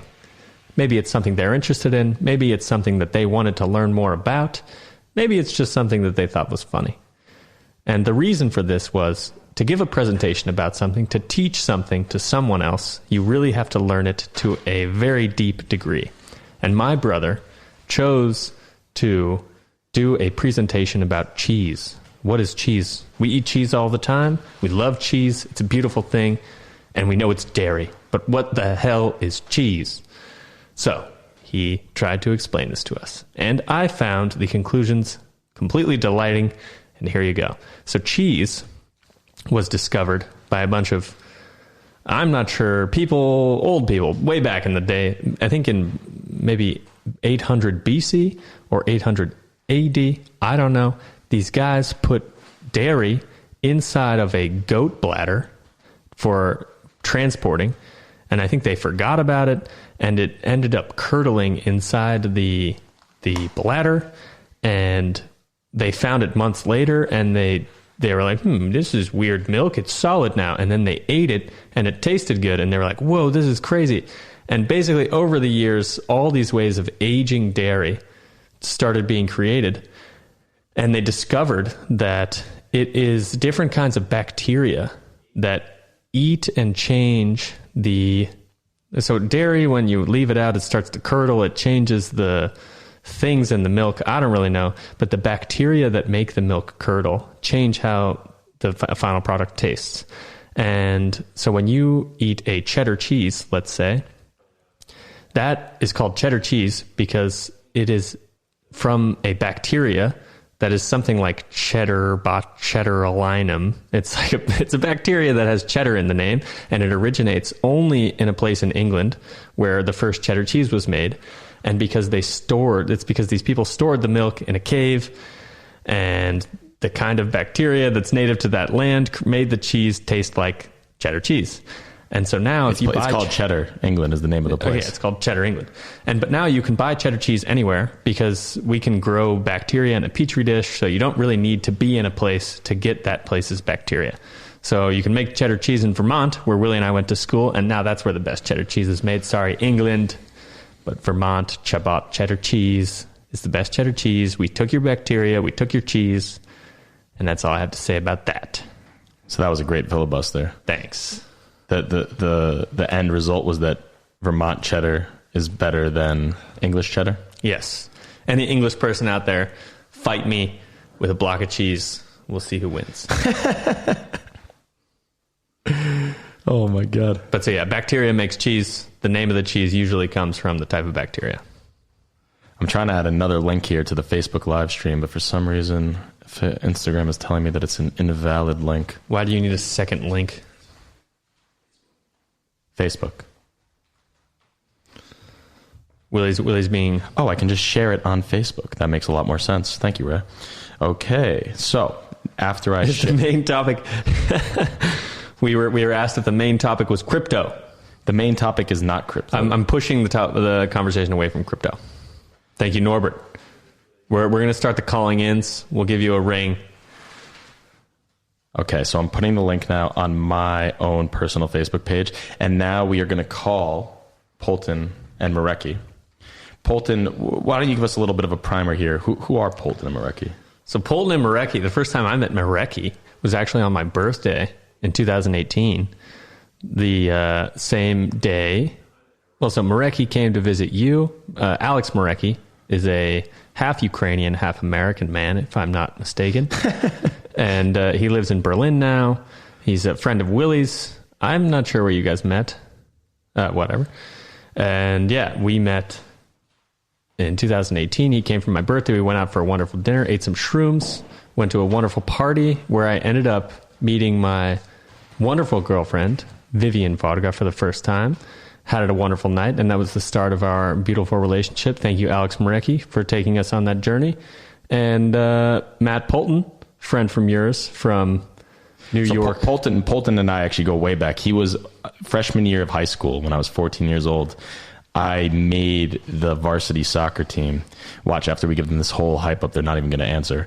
But I made the varsity soccer team as a freshman just by some freak occurrence because the captain, who was also a defender, his ACL was shredded to bits on the final day of the tryouts. Mm-hmm. And I remember I was so nervous that I was going to make junior varsity because there's 3 teams. There's freshmen for the scrubs. There's JV, which is like pretty good if you're a freshman. It's usually like freshmen, really good freshmen, a few sophomores, and maybe like a few not so good juniors and seniors. Mm-hmm. But that's something to strive for. And then there's varsity, which I had no intentions of ever even being considered for. And then on the last day of the tryouts, a right back, which was my position, his ACL was torn. And I walked up into the bleachers and the coach told me, you made the varsity team. And that was like a moment that sort of Go changed. Willie. Yeah, it was though. Willie. A moment that like just changed my life forever, because our team that year, we went to the state final for the first time ever. And one of our other captains was a guy named Matt Polton. Ooh. And he was the captain of our soccer team. And then I moved to England as a 24-year-old to do my master's degree. And Polton had been living in England for 3 years. He's a fashion designer. Sportswear fashion design specifically. Yeah. And we became, again, friends. We were before, but it was, 18 years old, 14 years old, sort of like now we really became best friends. And then the 4 of us together, me, Marecki, and Polton, all took a trip to Georgia, and that's where we became the group that I suppose the 4 elements. Today. The 4 elements. So let's give them a call and see if they pick up. Here we go. I've given them a little bit of prior warning, but you never know. Are we group calling them or are we calling them one by one? I'm just going to group call them on Facebook. I think that's probably the best way. That sounds like the best way to do it. So yeah, just to filibuster while Willie's sorting out the technical difficulties here. We went to Georgia together, which we mentioned on the first episode. And Georgia, as we mentioned in the first episode, is one of the best countries ever. It's a beautiful place. Winemaking originated there, which is very cool.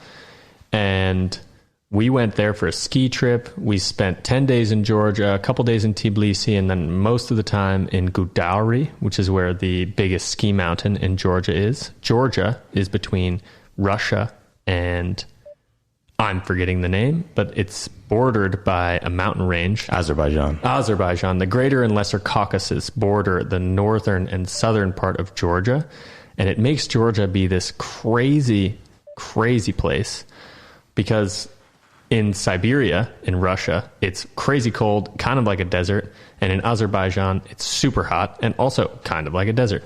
But in Georgia, it's like this crazy mashup of wonderful weather with crazy snow on either border and then beautiful greenery and nice, like balanced weather throughout the region. And it's because of these two giant mountain ranges, which help to, I don't know, do some meteorological effects to the environment. And it makes Georgia the best country ever. So I just discovered what the problem is. I've run out of data. I'm refilling data on my phone right now.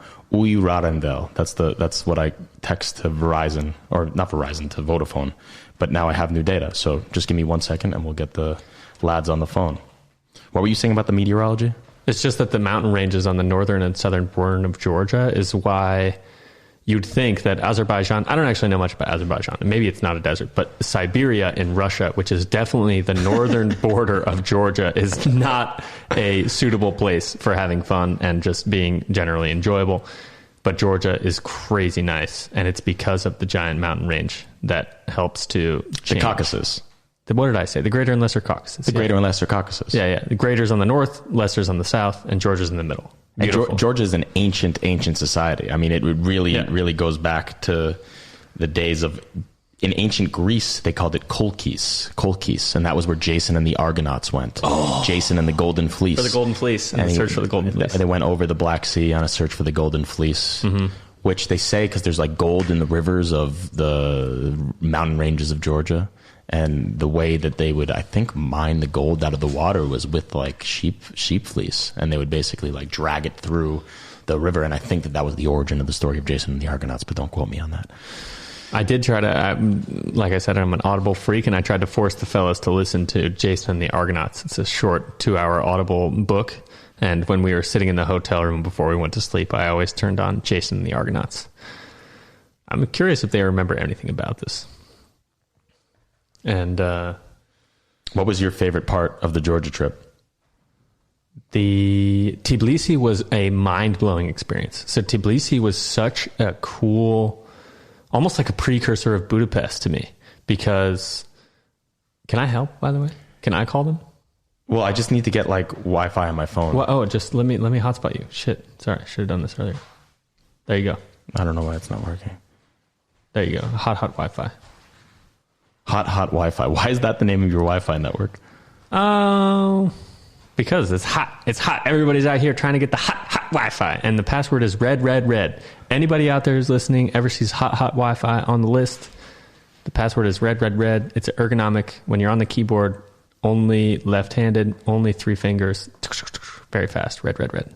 What do you mean by ergonomic? Oh, because it's the most comfortable. Left-handed. You can just do it with your left hand on the thumb. Letters are right next to each other. Is that important to you to have an ergonomic password? I mean, if you think about it, if you only need to use your left hand, and they're all right next to each other, it's very fast. Is it working? It's not working. Do you want me to call them? Yeah, but then you're not connected to the Rodecaster Pro. Ray, can we link my phone to the Rodecaster Pro? Absolutely. Let's do it live. So Tbilisi, so Willie, I want you to riff a little bit about, so Tbilisi I thought was kind of like a precursor to Budapest in that it's... A precursor in the sense that you feel like it's Budapest 20 years ago? Yeah, Budapest 10 years ago, because it's like they came out of this like socialist, like communist regime, and they're sort of like building up their own kind of identity and their own kind of, just like, you know. Georgia's definitely a lot more raw than Budapest. I mean, they've had a more probably fractured history than Hungary, particularly because they've never joined the European Union, and they have a much closer links with Russia, as you mentioned before. Joseph Stalin, he was actually from Georgia, and so he was a Georgian, and Georgia was one of the most significant provinces in the former USSR, and actually they faced a lot of border wars in the regions that border Russia, because Russia, you know, Georgia is a great place, and it has a lot of natural beauty. It has delicious food, in addition to food. And one of the reasons, like the Black Sea resorts of Georgia and the mountain lands, they're very something that the Russians really crave. So they fought a few wars over there that are continuing to this day. And when you say that Tbilisi, the capital of Georgia, was sort of Budapest 20 years ago, I don't know what Budapest was exactly like 20 years ago, but Tbilisi is incredible. One of the craziest things about Tbilisi is that when you walk down the streets there, you just see this like squiggle language, which is the Georgian script. The ancient Georgian language is just the most beautiful sort of like this crazy script. And they have a huge culture of poetry and all the who is the main poet of Georgia? There's a poem called "The Night in the Leopard's Skin," or "The Night in the Panther's Skin," and it's all about a guy who went down to like India during, I believe, the 13th or the 12th century, and he went down and he won a panther's skin in order to claim his right as like the new king, because he wanted to wed and bed the princess, and he needed to get the panther skin. And if I've sold that story short, I apologize to all our friends in Georgia. We do have a couple of friends in Georgia who have started a wine bar, which we really need to go to. Why not Tbilisi? Why not Tbilisi? Right, the two Ninos. The two Ninos. Everybody in Georgia's name. Oh, right, amazing. Okay, so my phone also is not, like, there's no internet going on. Maybe the whole world is broken, and we've just been in the middle of this podcast. We might be in a tiny little silo of the installation of the crypto anarchy. So we've had some significant technical difficulties. It appears that there has been some sort of cyber apocalypse, and Facebook is no longer working, and Tom and I are overly reliant on that as the main form of communication. But to be honest with you, I don't know any of my friends' numbers anymore, since I just talked to them on Instagram and Facebook. Is that a bad thing? Is that something that I should rectify? Personally, I despise that we only talk on Messenger, because I turned all Messenger notifications off my phone. So if you call me, I only hear the notifications coming on my iPad, which is like, somewhere. So I'm the only one that you just talked to. The only one I talk to on Messenger. And you're also, it makes me, whatever. That's not true. I talk to other people on Messenger. But you're the only one who I regularly talk to on Messenger. So that's potentially why there is 0 people watching on the Facebook stream right now, is because Facebook is down. Is that what we're working with, that Facebook is down? Facebook's down. That's why there's no watchers. But everybody who is here, you guys are strong. You guys shared on your Facebooks? I shared it on mine. Okay, wait. I found we have a possible. We have a possible linkage. I found. We're not giving up on this. We're not going to promise that it's going to happen, but after this try, I say we cut strings and we shift to another passage of Aldous Huxley. I mean, he will never let us down with his mescaline trip. So let me just wait. Maybe I can just call Polton on the phone. I'm just going to call him on the phone. Okay. We're going back to phone calling. Let's see. All right. Okay, yeah, this is a real phone call here. Can't wait to hear what Polton has to say about it. Polton? Maddie Poltz? One second. Hello? Hello. Yo, what's going on? How you doing? Hey, I'm good. How are you guys? You have no idea the arduous journey that we just had to get you on the line here. Jihad. It's been so. What's that? I can't hear you that well. You guys sound really muffled. Oh, wait. Can you hear us better now? Yeah, that's a bit better. How you doing? Where you calling in from? I'm in Liverpool at the moment. Liverpool, England, one of my favorite places in the entire world. What's the weather like? It's been gray and overcast today. The sun's trying to fight through, but to no success. And what's going on? Are you with anyone? Yeah, I'm just chilling with Kaylee at the moment. I saw my girlfriend. You were posting some pictures from Thor's Rock before. What was that all about? Yeah, we made a trip over to the Whirl yesterday, and we found Thor's Rock. Yeah, and did the Viking trail over there. There's an old Viking settlement over there. Maddie, I know you're no stranger to the Vikings and the mythology of that era. What took you on that journey in the first place? Was it the Old Kingdom, New Kingdom books, or what is that called? The Last Kingdom. Yeah, shit. Yeah, no, that definitely helped. That's funny. Kaylee asked me the same thing, asking me, like, how did I get hooked on this? And I don't know. I think the Last Kingdom series definitely helped by Bernard Cornwell. And then the Viking series, and then just British history, just having a passion for that. Is Facebook working for you right now? What's that? Is Facebook working for you right now? Like when you go on Facebook, does it work?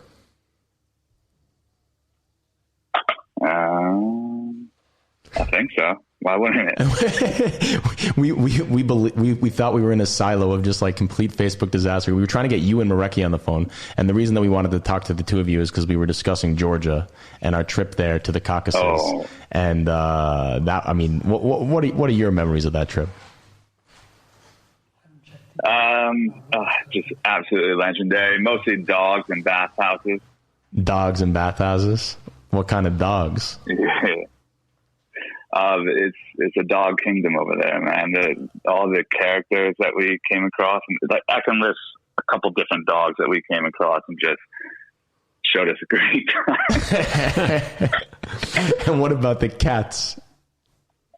It's a bit too dramatic. Didn't you guys touch on that one a couple episodes ago? Yeah. We don't need to retread over old ground. And what about the two Swiss gentlemen that we met, Mark Allen Buckley, and I think his other name was Jonathan? Two very special guys, fantastic snowboarders, and they named us the Elemental Boys and assigned us each an element. So which element are you? Guys. Which element are you?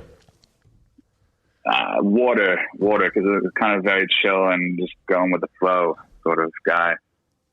Whereas I'm the complete antithesis to that. Is that what you would say? Yes. You have your moments of fire, so yes, you're a bundle of energy. But let's not forget that water can be quite a dangerous thing. I mean, think about floods, tsunamis. Water can cause some damage, and I believe you were in a maybe tsunami mode at one point when we were in Georgia, going crazy over some dumplings, if I remember correctly. Yeah, no, it's true. The power of water, when it gets going, it can definitely be treacherous. But yeah, tore through those dumplings, and dumpling juice turned into a river of dumplings. That's why they call them Donnie Dumplings. Donnie Dumplings, yes. Yeah, no, I mean, it was epic over there. Can you give us a highlight? Not necessarily your favorite thing, just the first thing that comes into your mind when you think about our trip to Georgia.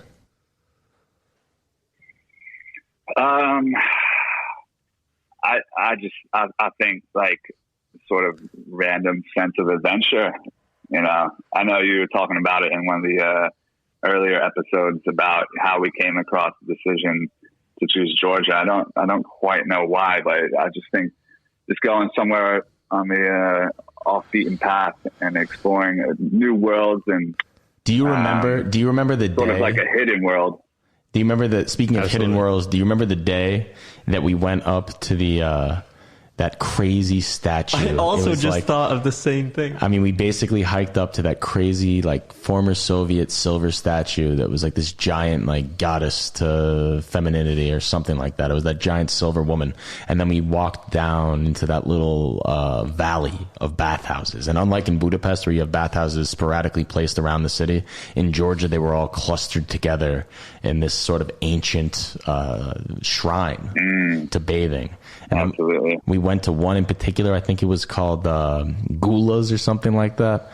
And basically, what they have is a bathhouse where you get your own private room. And 1 second, Marecki, I got the other guy from Georgia on the line, but now we've got we've got all sorts of the elements are coming together. The elements are coming together. Beam, Facebook is working for me now. Could we maybe get a Facebook call with Polton and Marecki? Is that possible? I can't, but can you? I think that I can, but now we're talking about all sorts of technological ins and outs and ups and downs. Mm-hmm. But either way, we went down. Wait, What's that, Polton? You guys are recording a podcast right now? We're live. Oh, wow. Oh, wait. What is the topic today? The topic has been, we've gone through all sorts of rings and somersaults. We went to Elon Musk, Crypto Anarchy, The Doors of Perception by Aldous Huxley.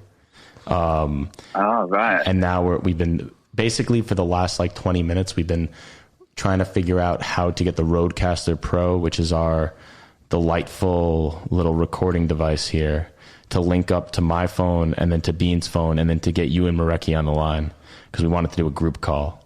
But either way, I thought you would have figured that out by now. I know.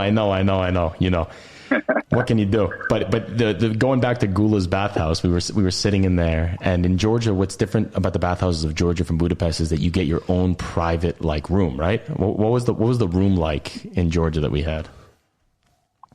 Well, that first one, it was, it felt like it was all built of stone, so it had this sort of grotto feel to it.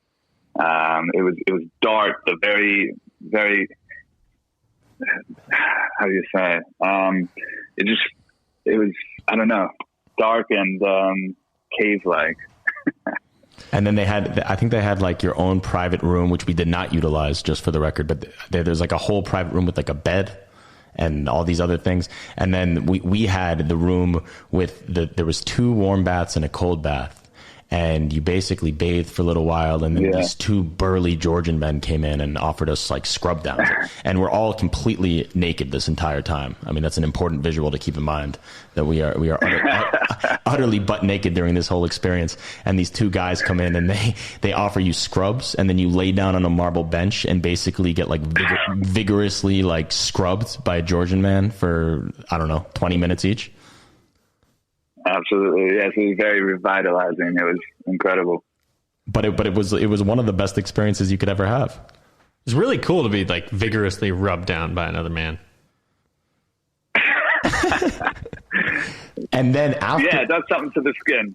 And then afterwards, what the best part was that you went into the sauna. And the guy, I remember he took out a big tub of water and he started splashing it all around the cedar walls of the sauna and made it super, super hot. And then brought in, what's the stuff that you drink in Georgia? It's sort of like palinka in Budapest, but in... Oh. Cha-cha. Cha-cha. And cha-cha was like this Georgian... Polton, you've had palinka, you've had plenty of palinka, and you've had a little bit of cha-cha. Which one do you like better? Yes. I gotta say, cha-cha hits the hardest, man. That is a very, very strong moonshine, if you will. Do you mind holding on for 1 second, because I think that Bean can get Marecki on the line. We're just gonna hang up with you and then do a group call on Facebook if that's all right. Absolutely, let's do it. Let's get the ground element in this earth. Let's get the earth in here. All right, we're getting earth. Polton was water. Starting call in 3, 2, 1, go. Tommy Bean is air because he's so fucking tall. Yeah, I think that was the only reason for me to be air. I'm fire because I was like... Oh, the whole clan is here now. I'm in. You're in? Hello. Oh, Mareki, what's going on? How you doing? Willie, you should not join this chat. All right, that makes a huge echo. I'm sorry. How's it going? I'm in full lockdown in Berlin, so I'm staying home and studying tonight. What are you up to? What are you studying? Karma Sutra. Karma Sutra? I'm studying Deutsch, man. Studying Deutsch. Studying the German version of the Kama Sutra? I actually have a German version of the Kama Sutra. You actually have the German version. That's great. We were actually just in the middle because we were trying to finagle all sorts of technological difficulties here. And finally we got you in, but we were retelling the story of when we hiked up to that like Soviet statue of the woman and then went down to the bathhouse and then were vigorously scrubbed while naked by Georgian men and then got a sauna and then we had some cha-cha. Do you remember? Wait. Can I say, you say we hiked up that mountain, but Dean raced a Georgian rugby player up that one. I thought we all raced up that. Oh no, was it Willie? No, Mareki versus Dean, wasn't it? Oh, we did race. That was super fun. We raced up these epic stairs with a giant, like 100-foot sculpture of a human at the top. I don't remember any of that. I do remember drinking the cha-cha after the bathhouse. Mareki, do you like cha-cha or palenka better? Do you have recollections of either? Yeah, I like palenka better. Oh, let's go. Well, Polton said cha-cha. Is this contentious? It's not necessarily contentious. I mean, I think that palenka is certainly the winner, but Polton has brought in all sorts of contention into the argument. Well, I said cha-cha hits harder. Yeah, let's be honest. Let's be easy. Well, when someone asks you a question, what's better, and you say with a big grin on your face that cha-cha hits harder, how are we supposed to take that? Well, yeah, no, it brings a certain spirit out. That's for sure. But don't get me wrong, I do love palenka. I do love the flavors of palenka, so I'll drink that any day. Although I will say the first cha-cha experience that I remember in Georgia was inside of a giant inflatable igloo at the top of a ski mountain with a bunch of... I believe that igloo was called, the White Rabbit? The White Rabbit. Oh my gosh, what a place. And that was in Gudauri, which is the ski resort about, an hour and a half north of Tbilisi. And we washed up there completely, absolutely, like, at the end of our rope in terms of hangover. I think maybe just me, but we got there and the White Rabbit was this like ski igloo refuge in the middle of this mountain. And in Georgia, the mountains, they don't have any trees, which is kind of bizarre coming from an American, maybe Alpine European perspective. You just have this bare, naked mountain of just like snow. And then there was the White Rabbit, which was this igloo yurt thing, and we had plenty of cha-cha there. Do you guys remember anybody that we met during that trip that was interesting? The two Swiss fellows that were traveling Iran after. Remember those guys? Mark Allen Buckley and Jonathan. Yeah, some characters. I was going to say as well, there's only one way to get over a hangover. What's that? Drink again. That's right. The hair. Go to the White Rabbit and drink a bunch of cha-cha. The hair of the dog. The hair of the Fresh dog. Mountain air. Do you want to know, actually, speaking of the two Swiss guys, I have an Instagram voice note from Mark. We've stayed in sporadic touch, but randomly the other day, Bean and I were driving, and I said, well, I have a voice note that I haven't listened to from Mark. And so we played it. And basically, to sum up what he said, was like, oh, I'm sorry that we haven't talked in so long. The coronavirus, it's not so good. And this was his plan for the summer. He was basically going to take a boat. He said, I'm going to take my boat. His boat. So apparently he has a boat. And what was he going to do? I don't know. He said he was going to just go down the Mediterranean. Circle around, and then come back like through the Balkans, up through Croatia, Serbia, Bosnia, and then sail back across to Italy. It just sounded like a fantastic plan. And he those two were something else. Wait, did they even make it to Japan? Because when we met them, they were journeying from Switzerland to Japan. Originally on bike at first, but then one of them hurt their knee and they had to resort to walking, or well, that's what Jonathan, who was like the taller, lankier one. They were both professional Swiss snowboarders of some sort that were planning to bike to Japan from Switzerland, as he mentioned. And Jonathan, he hurt his knee and he had all sorts of knee problems, and he also fell in love with a Georgian girl. Yeah, and we were there for the disband. But as hard not to, exactly. But as far as I know, he has like been there ever since. I don't know if he's ever left, because Mark said something. Wow. Mark said something to me in French that was apparently like the translation was like, you are this thing, and that's like only what you can be because it's glued to your persona. And he was suggesting that Jonathan was always going to meet that Georgian woman and just stay there. So there you have it. We were there for that. We were actually there for the night when this. I remember the conversation. They were like, "Yeah, our journey's over." That Jonathan was like, "I'm in love with this girl. I'm never going to leave." Actually, another thing that I wanted to ask you guys is Elon Musk someone that you would aspire to be? Is that like an aspirational figure for you? When he becomes Iron Man, when he fully transitions. So that's the Elon Musk version of transitioning, is just becoming an Iron Man? Yeah, it's the fourth gender. I thought there was like 73. But I don't want to be too politically incorrect here. I don't know. Yeah, no. That's, I mean, if the Iron Man is the fourth, that's good. But we're just on Facebook Live. You guys can check it out. Either way, is Iron Man / Elon Musk someone that you would? Is he an aspirational figure? For me, I don't think I would aspire to be him, but I highly admire what he's accomplished, and would like to partake in what he does. So.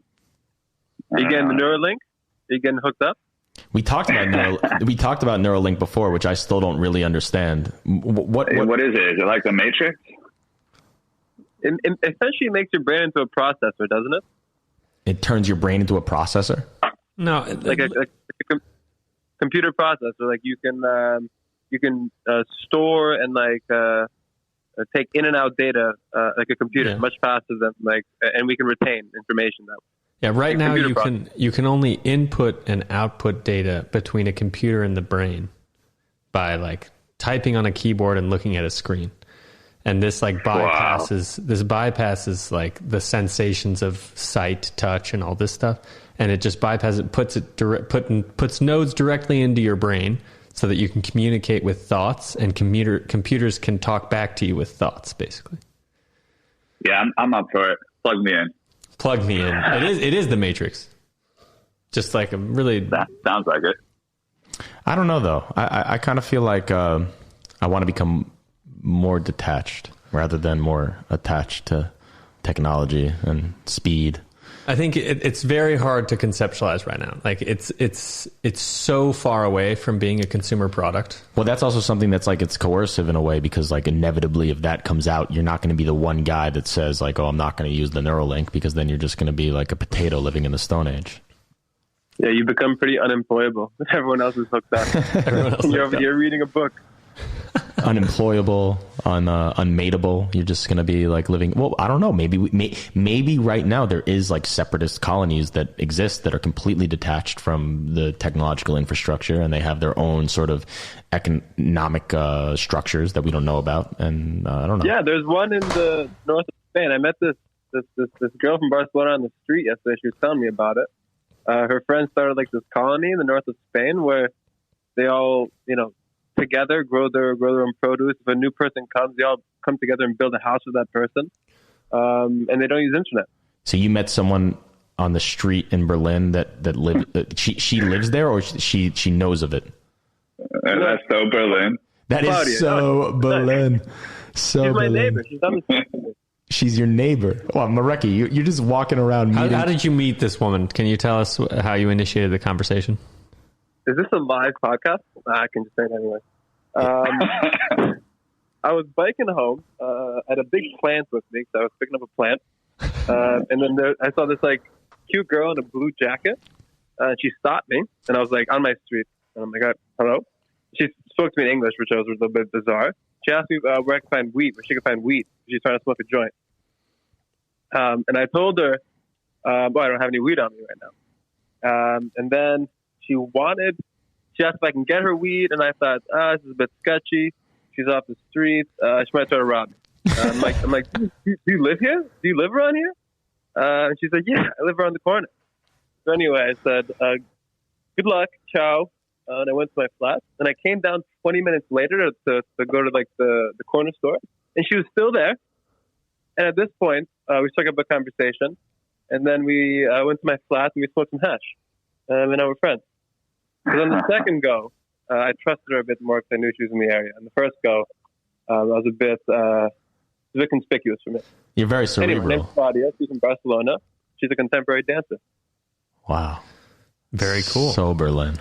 And so this colony in the north of Spain is just like off the grid pretty much, and they just sort of exist and grow things for themselves and live in like a blissful, utopic parallel universe.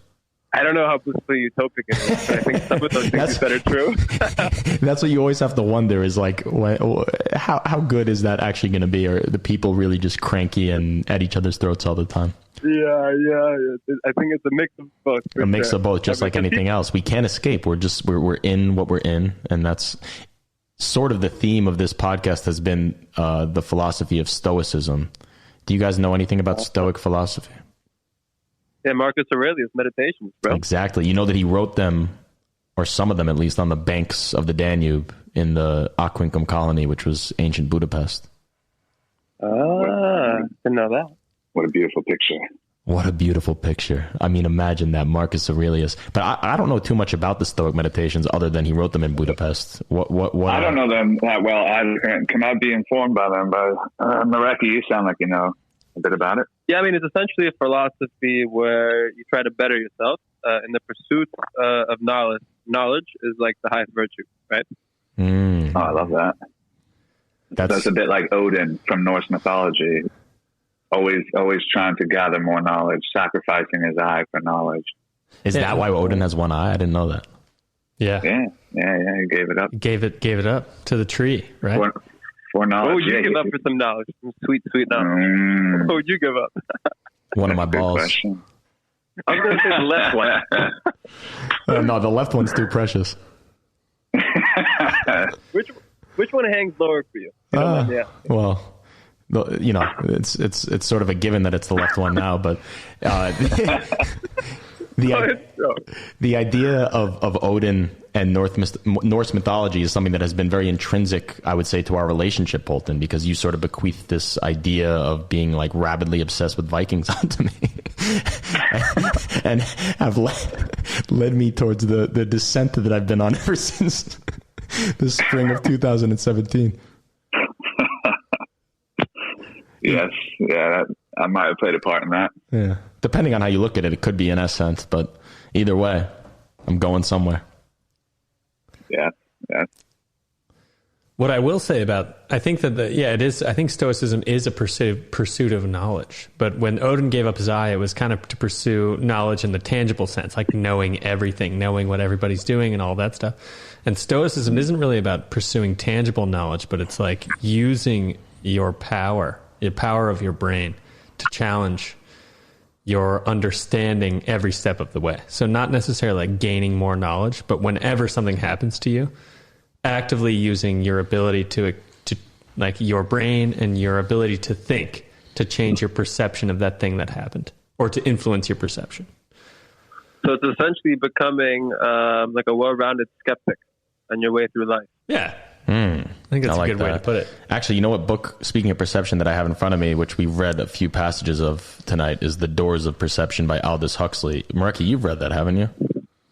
I have read that. It's actually on my bookshelf. I'm rereading it because another friend of mine who runs another podcast in Amsterdam wants to talk about that on her podcast. Oh, wow. What's this podcast about? It's called Mind Ocean Podcast. The Mind Ocean Podcast? Yeah, she essentially like interviews creatives, which technically I'm not one, and talks about like different different ambitions, different ways of life, different perceptions of this journey that people have. Anyway, this book, I recommended this book to her, and she was really taken by it. So that's why she wants to invite me on it. Oh my God, Whiskey Barlong Janos has just messaged into the live stream on Facebook. Do you guys know about Whiskey Barlong Janos? I I know you done a podcast with him and a Walking with Willie episode that I'm super excited to catch up with. He seems like quite the character. He's an electric guy. He's basically brought a new enthusiasm for bourbon and Tennessee whiskey. Did you know that there was a difference between bourbon and Tennessee whiskey? I assumed there was one, actually. You assumed there was? I had no idea. He brought a new appreciation for like Jack Daniels and like just Tennessee whiskey in general, and just like how influential that whole world can be. So this is a passage from Aldous Huxley that describes like the scientific biological process of mescaline on the body. Do you mind if I just read this for 1 second? Here we go. Whether or not, here we go. Go ahead. Whether or not you've given me consent, this is the passage. Do the viewers out there know what mescaline is? I don't know, because I don't think that Tom and I described it as like a cactus derivative that's used in like native indigenous religious ceremonies in the southwest of America and Mexico. It's a psychoactive drug, as far as I understand. Do you have anything to add to that? Nope, I think that's pretty accurate. I know there's like 5 different main types of psychoactive drugs. This is one of them. So this is like an ayahuasca? Ayahuasca is another. Psilocybin is another. Psilocybin being like shrooms. So we have psilocybin, LSD, ayahuasca, mescaline, and then we're peyote maybe. What, DMT is it? All right, either way, this is what mescaline does to you. The brain is provided with a number of enzyme systems which serve to coordinate its workings. Some of these enzymes regulate the supply of glucose to the brain cells. Mescaline inhibits the production of these enzymes and thus lowers the amount of glucose available to an organ that is in constant need of sugar. When mescaline reduces the brain's normal ration of sugar, what happens? Too few cases have been observed, and therefore a comprehensive answer cannot yet be given. But what happens to the majority of the few who have taken mescaline under supervision can be summarized as follows. And there's actually 4 descriptions here. I'm just going to read the first line from each. The ability to remember and to think straight is little, if at all, reduced. So it doesn't really impair your memory or your thinking straight. But visual impressions are greatly intensified, and the eye recovers some of the perceptual innocence of childhood. That sounds cool. Number 3, though the intellect remains unimpaired, and though perception is enormously improved, the will, your will, so I think that's sort of related to your ego, suffers a profound change for the worse. The mescaline taker sees no reason for doing anything in particular, and finds most of the causes for which, at ordinary times, he was prepared to act and suffer profoundly uninteresting. And finally, number 4, these better things may be experienced as I experience them. Thank you, Aldous. Out there or in here, or in both worlds, the inner and the outer simultaneously or successively, that they are better seems to be self-evident to all mescaline takers who come to the drug with a sound liver and an untroubled mind. Interesting. Whoa. I mean, the thing that stuck out to me the most there was the idea that it takes your mind back to a state of visual childhood, no? Yeah, I think like feeding off of that's essentially we see with more clarity. I think as people go through this life, like the clarity we have is a bit diluted by, society, the capitalist structures around us, etc. That we don't see quite as clearly the reality of the world, and mescaline gives you a chance to reclaim that. That's cool. That's very cool. Yeah, because our active filtration of everything that comes to us is very much dictated by how we've been changed or conditioned by, like you said, like the societal structures that we live within. And that sounds fun to drop some of that. This is sounds like we can use a bit of it. We could all use a bit of it. This is the 3rd passage that I've read from the book thus far, and or the 4th, and 3 of the 4 have been from pages 12 and 13, and I've opened randomly every time.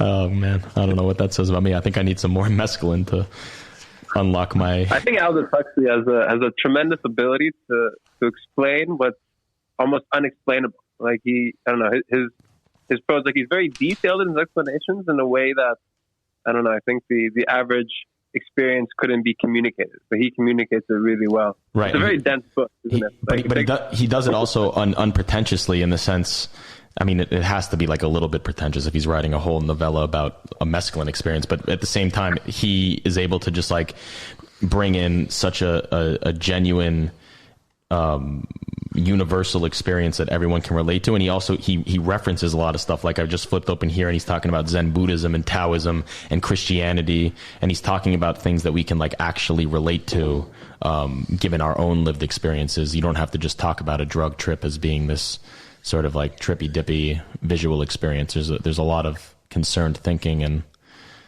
insight in here.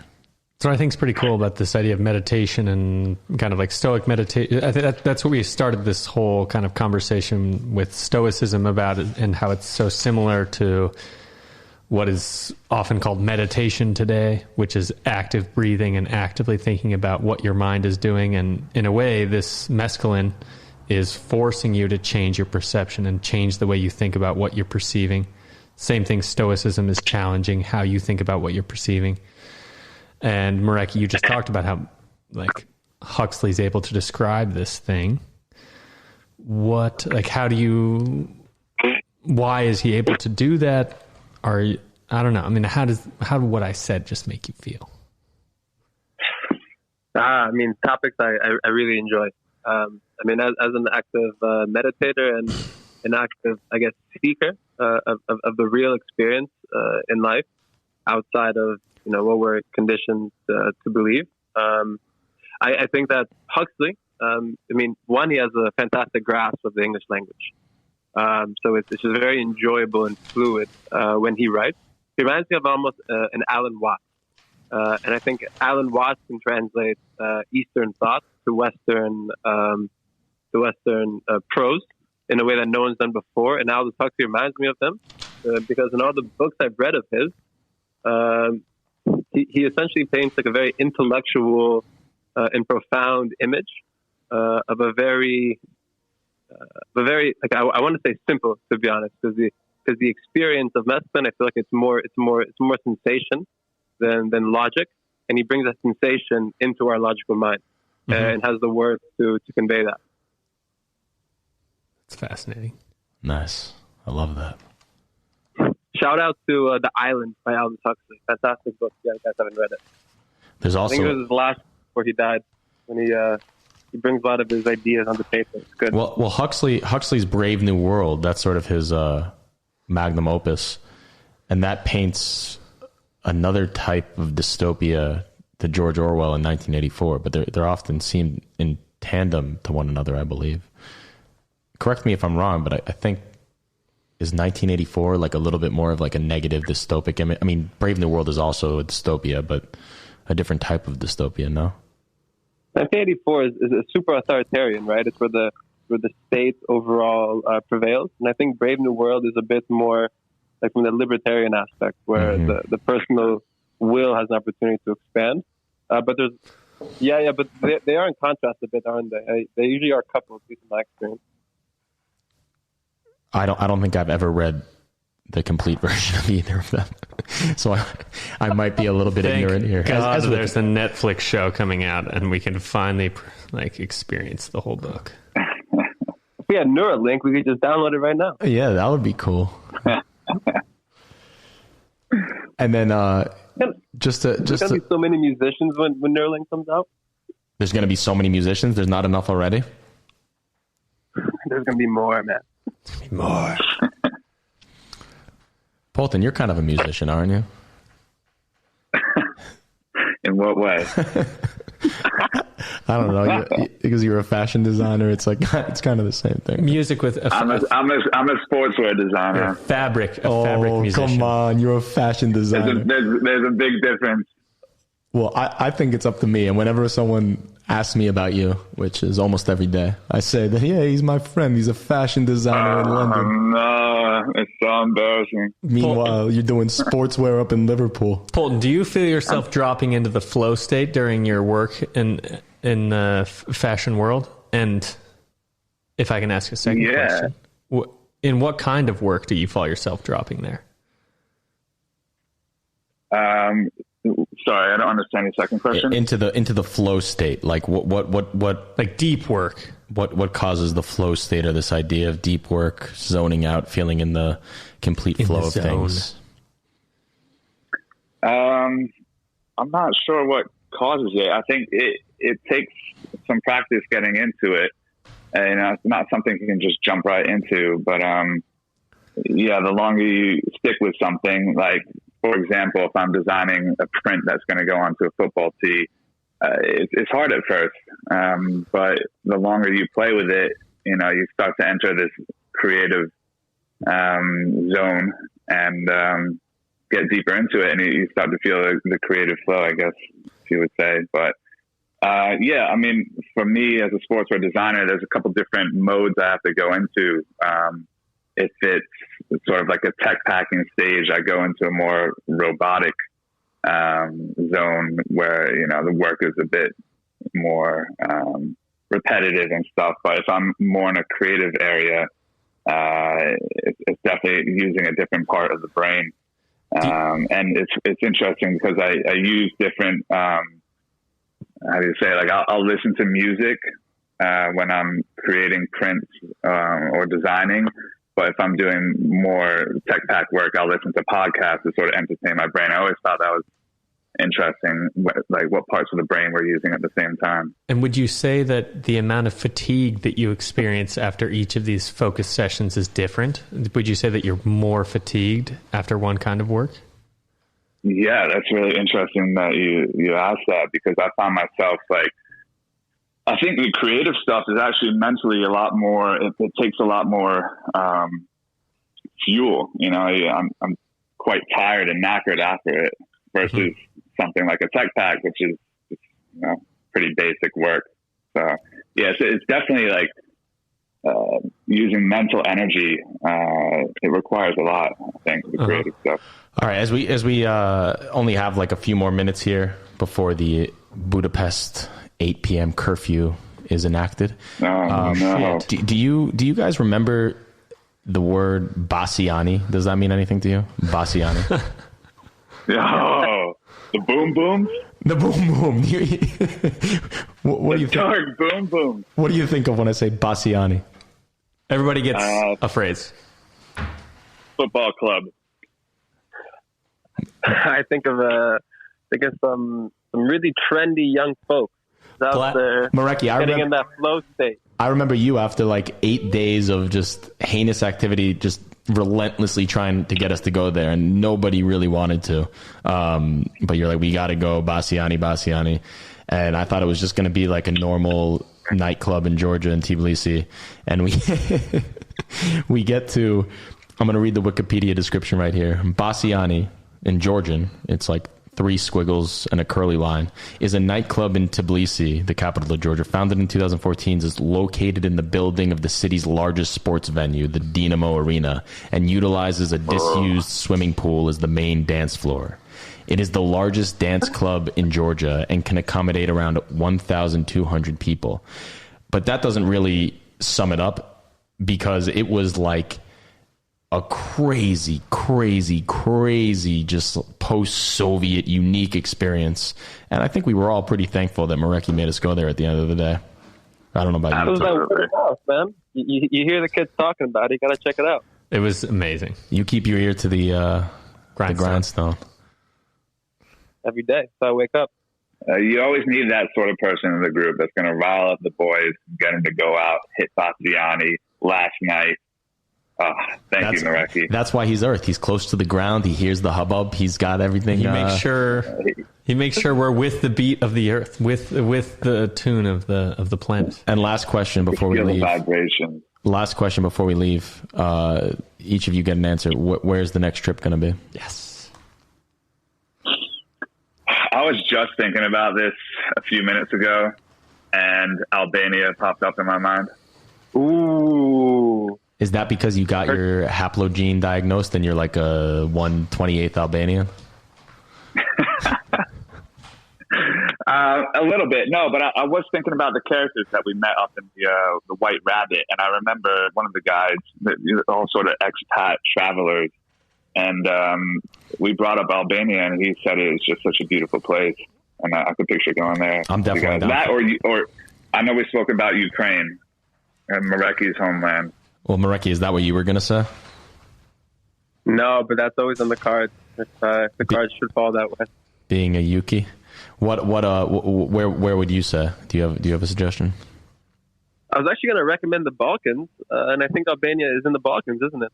I think a pan-Balkan trip would be fantastic, which also tethers into one of the previous guests that we had on, which was two Hungarian girls that are documentary filmmakers and are currently producing a documentary about the Balkans. So anyway, it's in the cards. Albania, Balkans, Bosnia, Serbia, Croatia, the former Yugoslav Republic of Macedonia, which I think is now called North Macedonia. There's a bunch of countries out there, and I think they're all beautiful, cheap, and ready for... Macedonia would be interesting. You don't really hear people going to Macedonia for vacation. No, you don't. Well, thank you, lads. I really appreciate your patience in getting this call started. Actually, you exhibited no patience because you didn't even know we were calling you. But thank you for joining in when you did. This was an enlightening discussion, and I hope that we can talk again in person, perhaps flying you out here for another episode in the future. So, absolutely. No, it's great. It's always a pleasure lobbing the ball into each other's courts. Oh, nothing better. Much love, fellas. Much love and gratitude. All right, Mareki. Good luck in that Spanish colony up in the north. Stay in touch. Chavito. Well, spectacular. You know, it was worth the wait in the end. Absolutely. I think we have to do that now, basically, at least once every other week. That was spectacular. Great guests. Well, Tom, I don't know if you want to do one more cheers with our... Sure, why not? Let's... Gemenc whiskey. Let's make it a proper ending. This was really a spectacular episode. That's the third time I've said it in the last 2 minutes. I feel bad for repeating that word so many times. But no, you know, we're our own best propagandists, and that's all that you can really ask for. Oh, all right. Ray's getting in here. What I wanted to say is that I like the idea of this whole thing being primarily for ourselves, and therefore, like in product of that being for whoever's listening. And for me, this episode was very great for myself. Really great to have this conversation and learn from you, learn from this conversation, learn from our good friends, and build a foundation for what I want to do in the times to come. And Aldous Huxley. I mean, maybe next time we all talk, we have to take some mescaline before. Who knows? That's a foundation to me. Cheers. Egészségetekre.